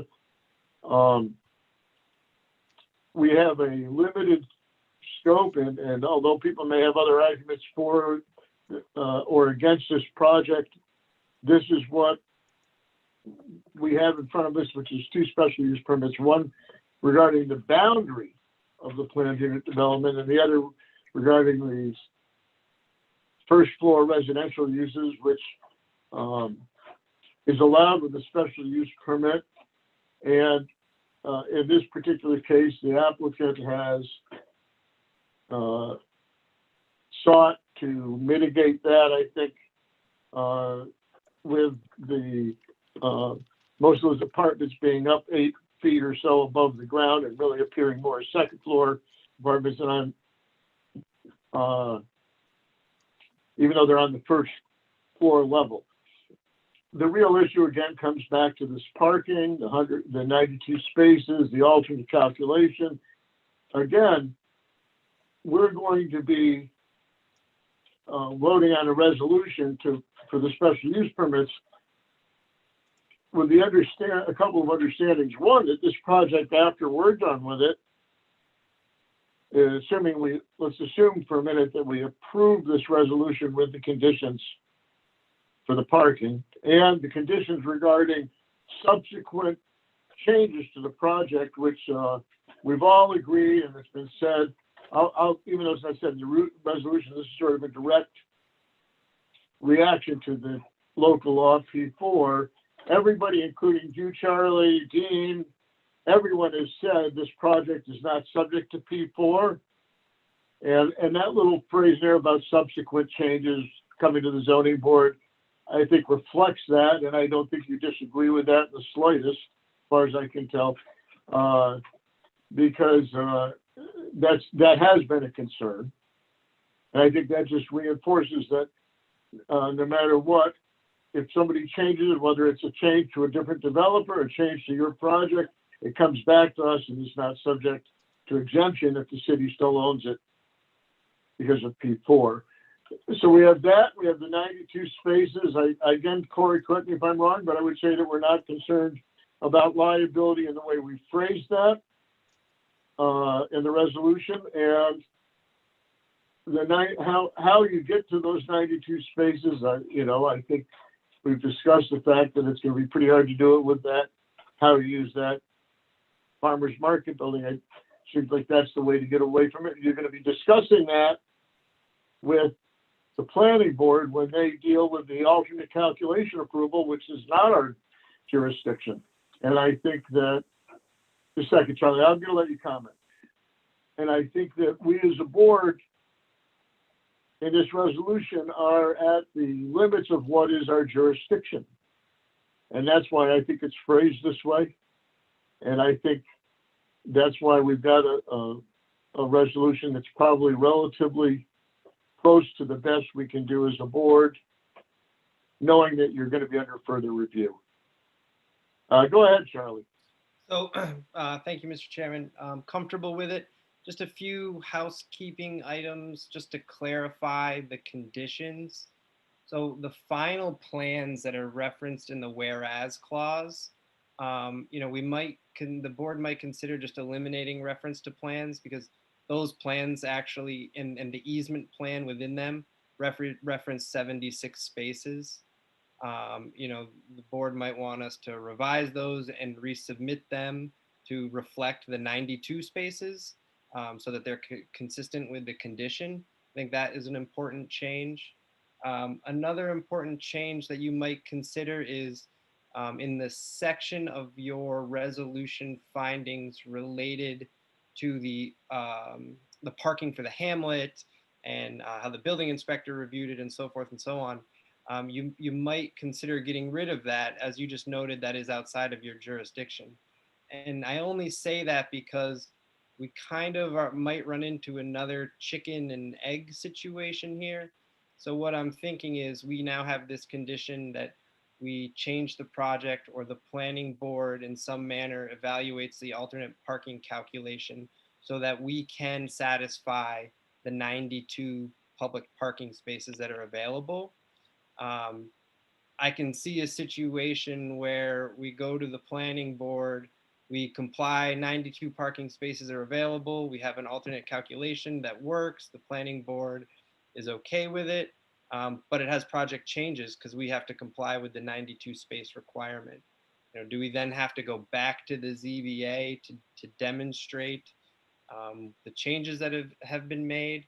One thing that I would suggest is that you leave out reference to the plans, but that when we obtain final site plan and PUD approval from the planning board, that you give someone, Mr. Chairman, if it's you, if it's the building inspector, if it's Corey, I don't know, someone that says, yes, those final plans are consistent with the intent of our resolution. Because honestly, we don't know yet what changes will be required to comply with the 92 spaces. But that is the mission that we are charged with. So the extent that has slight project changes, I would not classify them as major project changes. I don't think it'd be necessary to come back to this board, but maybe this board would like to see how we did comply with it, just to make sure that we did. Yeah, the way it's worded, Charlie, you only have to come back if your changes are inconsistent with the resolution. So, I'm just, you might want to take out then reference to the alternate parking calculation and how it is calculated. Because if the planning board finds it sufficient to alter that alternate, to change that alternate parking calculation, and it's in the resolution specifically, as it's calculated for the hamlet, I can see some inconsistencies there. Well, that's what it is, right? I mean, it's not inaccurate as it's stated in this resolution. The letter that we received from Prime essentially said this is the final project, this as represented in the final plans. Everything in this resolution is accurate. If there's changes to the project, you'll either have to come back or you won't have to come back. Well, there are going to be changes to the project because they're being mandated by this board.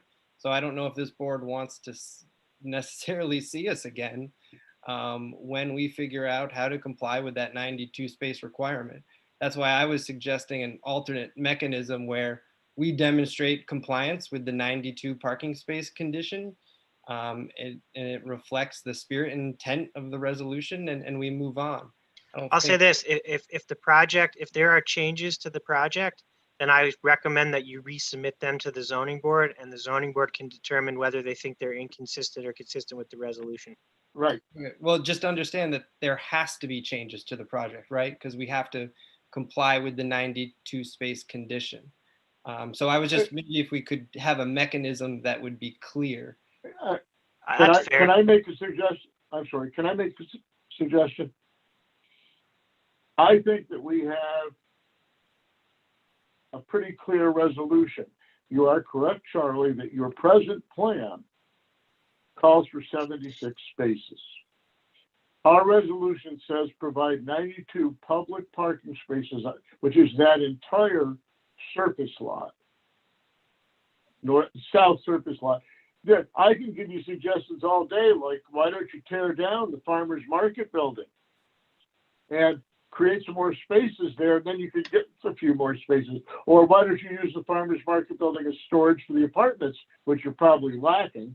And hey, Ron, I apologize for cutting you off, but I think that it's a fair point that Charlie made, that the solution is if you decide if the project changes, just resubmit your plans to the zoning board and they'll make that determination whether they're consistent or inconsistent. Right.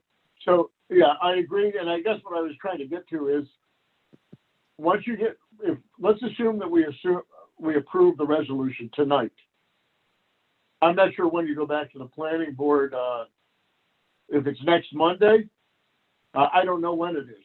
But when you go to the planning board, and you work out the plans with them and they finalize what they want for alternate parking calculations, provide new plans to us, and we've already done the resolution. All we have to do is say that they meet the spirit of the resolution. Do you know why the planning board hasn't acted on the applications before them? They are waiting for they feel as though they can't take action until the PUD special use permit is granted. The only thing I was saying, and listen, don't get me wrong, please. I'm fine with everything. I just would like, an expectation of or a process that's outlined that says whatever we do at the planning board to satisfy the condition that the ZBA is placing on us doesn't make us come back to the ZBA for another approval and we kind of start this whole process over again. I don't think anybody wants that. So, you know, it's much like let's say a site plan approval and then you have final site plan approval. You know, just contemplating some process. Right. Well, Charlie, let me tell you, our resolution says provide all 92 spaces to be public spaces in that lot. That's what it says. Whatever you work out with the planning board, if you work out, they say, no, never mind, we only want 88 spaces, you didn't meet our resolution conditions. As long as they provide something that says that we have 92 spaces and you finalize, because it's not in our jurisdiction, the final alternate calculations that you end up being able to use, and they might tell you, we think it's too tight, make the building smaller. That's not our problem either. No, I completely agree. I think that's the right call. I think, Ron, what you just said might, you know, it has been said on the record now, but we might reflect it in the resolution where it's, if we meet the condition of the Zoning Board of Appeals and, you know, we'll have to be creative in how we do that, then we won't have to go through another approval process with the Zoning Board of Appeals. Corey? I don't know that I necessarily have a problem with that. The reason why that condition was put there was based upon concerns that if the applicant goes to the planning board and there are changes to the project that the zoning board hadn't seen that may have impacted its determination on the special use permits, that they should be required to come back to the zoning board again. If you know, if we want to alter the language, right now the way it's worded is that the approvals are exclusive to the final project as represented in the final site plan, and any subsequent modifications to the final project inconsistent with this resolution require approval by the ZBA. Maybe we say inconsistent with the conditions. How about this approval and conditions? To this resolution and conditions. Probably duplicitous, or, you know, duplicative, excuse me. I don't mind saying things more than once. I'm sorry, I'm getting giddy, but. What I would suggest is what you said initially, Ron. I think you said it excellently. A recognition that the planning board has final say over the site plan and the alternate parking calculations. However that may sugar off, as long as 92 spaces are made available in that surface lot for members of the public and they can't be alienated in any way by Prime, then we don't have to come back to the Zoning Board of Appeals. Now, if we change the layout or we get rid of the surface lot or something substantial like that, I completely agree that we would have to come back. But we shouldn't have to be, no one, including the board, shouldn't have to be penalized for us satisfying the 92 parking space condition. Corey, are you okay with that? I'm not sure I understand.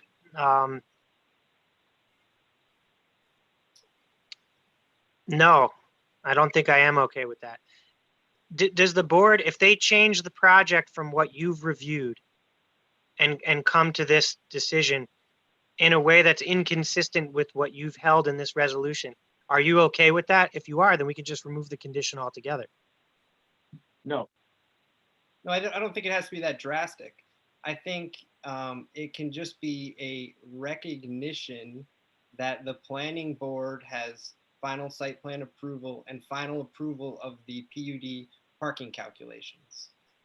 Because two things are going to happen. The alternate parking calculation is going to change with the planning board, or there is going to be some sort of reduction in square footage. So let's talk about the first one. let's say the planning board changes the alternative parking calculation. You may need to make no changes to the project whatsoever. You provide 92 parking spaces. You do not have to come back to the zoning board of appeals. Okay, I think that should be memorialized in the resolution. It is. Clear. It is. It's memorialized when it says that any changes inconsistent with the resolution require ZBA approval. So If you don't make any changes to the, if you don't make any changes to the project and only the alternative parking calculation changes that's approved, and you provide the 92 spaces, that's not inconsistent with the resolution.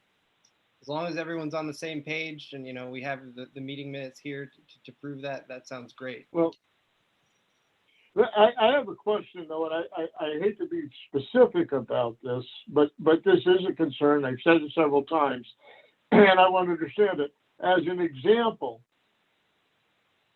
if you came back and you said, yeah, we're going to do a different alternate calculation, and we only need one space per X amount or whatever, and there's already been all this discussion about the restaurant needing more spaces or not needing more spaces and all that. But again, the alternate calculations are the business and the purview of the planning board. However, I'm concerned because if you have all 92 spaces dedicated to the public, and you still have 3,400 square feet of commercial space in the farmers market building, how is that building, that commercial use, not going to impact the 92 public spaces? That's a question. There's an example that the planning board, when they get done with your alternate calculation, say, yeah, okay, change the number that you need for commercial space to 1 per 350 or something, or whatever it is. It still leaves us with the problem of making sure that those 92 spaces are open to the public. And I don't see how you can do it with that building having a commercial use, because people are going to want to park next to it. So that is something where I could see that you might have to come back to us, because that would be problematic to those 92 spaces. I don't think it's as simple as going, just change the calculation. And frankly, I think at the 90 spaces, you're right at the limit of what might even be deemed practicable in any way. So to just go, well, we'll just make it so that you don't need 16 more spaces, which is not what you've been touting. And if you remember, we go back to the 286 spaces in February or January, when at one point we didn't even have the quote 50 spaces. So I do want to be careful, Corey, that although it can meet that spirit, we have to demonstrate that it will in a practical manner meet that spirit, including how we know that lot is going to stay totally available to the public if you're in fact using the 3,400 square feet. And that's a concern. So this isn't a concern that goes to the planning board. So this isn't a big burden, right? This isn't a big moving target. They're going to change their project or not. They're going to resubmit it to the planning board or not. Once they do that, they'll send a set of plans to the zoning board. You'll determine whether you think it's inconsistent or not. You'll either say, yes, this is inconsistent and we want to review this again, or you'll say, no, this is not inconsistent, and then it's done. It's not like it's going to be a continuing, ongoing thing. No. How about this, Corey? Can we make as part of this condition that final plans in that paragraph, that also the final plans approved by the planning board are subject to approval by the zoning board, that they meet the spirit of the resolution or something? That's essentially what it says. I'll read it again. It says, this SUP approval is exclusive to the final project as represented in the final site plan, and any subsequent modifications to the final project inconsistent with this resolution require approval by the ZBA. Okay. Might be fine just to leave it as is. I think we certainly have beaten it to death. I think just talking about it cleared it up. I do have a question for the applicant. Are these conditions acceptable to the applicant? Yes. The city or Prime? Yep, and from the city, Sorry, you broke up. Yes, from the city. Acceptable.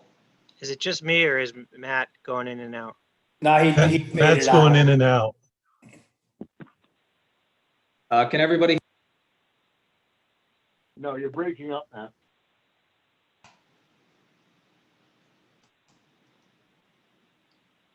How about now? Now I can hear you. Okay, I said to the city. I think you said that the conditions are acceptable to the city. If that's what you said. All right. Thank Thumbs you. up. Thank you. Just say yes, Matt. Say yes. Yeah. Thank you. Okay. Then, Corey, if I'm corrected, whatever they do with the planning board, we're going to have a final shot at, based on the conditions that we have right now. Depending on what they do, yeah, probably. They will probably Yeah, okay. be, if they change their project, they will submit a set of plans to the board, and the board can determine if those changes are consistent or not with its resolution. Okay. All right. So let me ask you a question then. Are we does the board have any questions about this resolution to approve the two SUPs based on the condition that future plans, any changes to plans from the ones submitted, and we already know it's going to be 92 spaces, so it's going to end up coming back to us, and the fact that we're doing 92 spaces as a condition? Does the board have any questions about that? Because if not, I'm ready for a motion.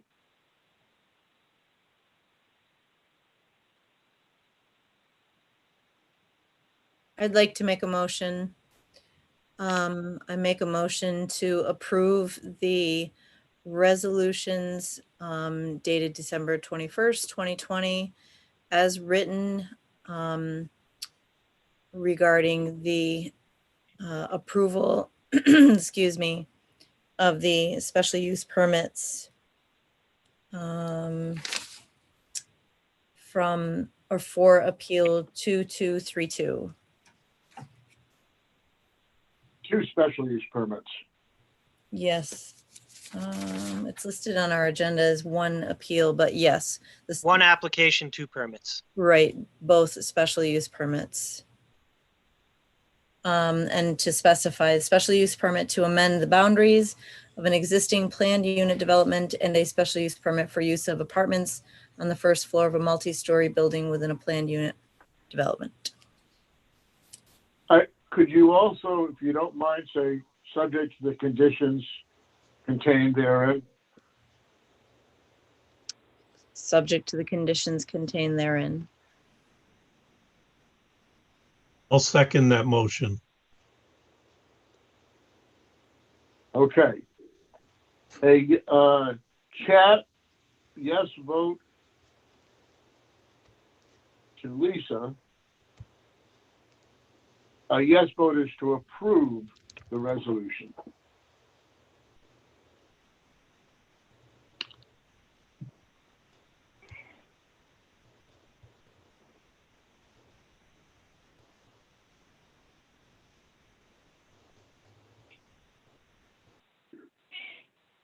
Ellie, yes. Yes. Kelly, yes. Yes. Ron, yes. Yes. PJ, yes. Yes. And Scott, yes. Yes.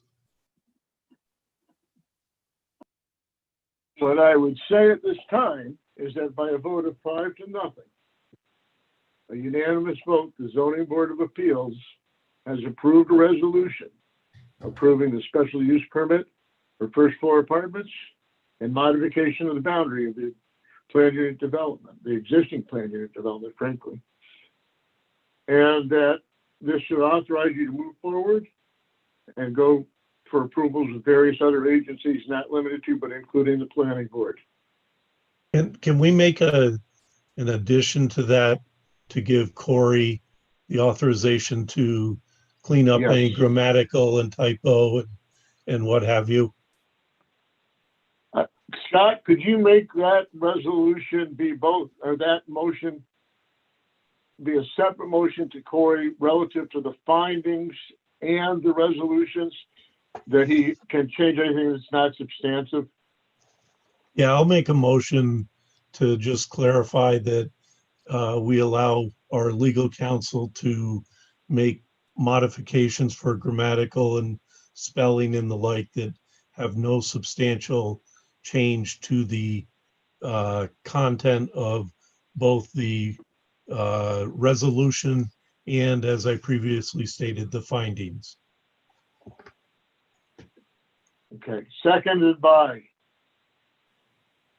PJ? Second. Thank you, PJ. All in favor? Say aye. Aye. Aye. Aye. Okay. All right. A roll call vote just to be safe about it. Ron, yes. Scott? Yes. PJ? Yes. Kelly? Yes. Ellie? Yes. All set. Does anybody else have any questions or comments regarding Appeal 2232? City of Plattsburgh and Prime as co-applicants for the planned unit development. Break out the champagne. Thank you, everybody. Oh, man. Thank you for everybody's efforts. I think we work together to make a better project, and we really do appreciate everybody's efforts and all the time that you've put in, especially in a volunteer positions that you guys are in. And Merry Christmas to everybody. Yep, and I'll second that. Good. Thank you During the very long much. process. And Ron, congratulations. I'm sorry, I didn't hear it. I said congratulations. Thank you. I will tell you, now that we're done with all this, let's understand that it's going to be fun it's not going to be fun, actually. We'll see the reactions from everybody, both sides. And we got a lot of positive feedback about the project. We've gotten a lot of negative feedback. There's people all over. I want to just, this board has worked very hard on this for a long, long time and dedicated a lot and given up a lot. And we have been under such scrutiny and pressure, really, frankly, from both sides. The city wanted it to happen. PCC and other people didn't want it to happen. We've been back and forth. Everybody had valid points of view, and to ask this board to go through this for over a year has just been an extraordinary effort that I don't think there's another zoning board in New York State, certainly at least, that goes through this. And plus, we've had a lot of support from city staff, and not necessarily the applicant, but I'm going to talk about the building inspector and getting information out, and their office making sure that stuff was posted properly, getting stuff for us. And if we hadn't had that backup, that full staff that's important, I don't think we would have ever gotten to this point. We could be 5 months down the road and still not decided. So I really think that this team effort has been absolutely huge. And we're going to feel repercussions from this because we certainly have upset some people, I'm sure, by passing anything, much less what we did. So I just want to say it makes me very proud of this board, whether people like the results of what we did or not, that we worked this hard, and not only us, the city staff, and frankly our council, who's put in a lot of time to do it, and I know that Prime has too. So I can't tell you that. I can tell you this: I'm going to get up tomorrow morning as a retired guy and worry about whether I'm going to have poached eggs or scrambled, and not think about Prime anymore. And that's the truth. I'm going to wake up and probably get a phone call from Dean. Yeah. All right. But listen, everybody, thank you very much. We've got probably a little more business to do about minutes and so on. But Charlie, thank you for your input. Thank you, Dean, everyone. Did a fantastic thank job. you very much. Dean, I want to tell you something. You've been a good advocate for your project, and you've also been acquiescing and understanding. And I mean that. We look forward to building something that everybody will be proud of, and hopefully that'll be the final outcome. Yeah. So thank you very much. And I'm hoping that we all have the same things in common. Better community life. Thank you. Turner, thank you too. Thanks, and everybody else involved. So thank you. Merry Christmas, everybody. Merry Christmas. Good Right. night. We're gonna stay on as a board for a few minutes. Corey, if you could just stay for a minute, because we've got some minutes to do, and I do have a couple of questions after that I wanted to ask you. But otherwise, thank you, Matt. Thank you, everyone. We'll see you later. Thanks, Turner. Thanks, Dean.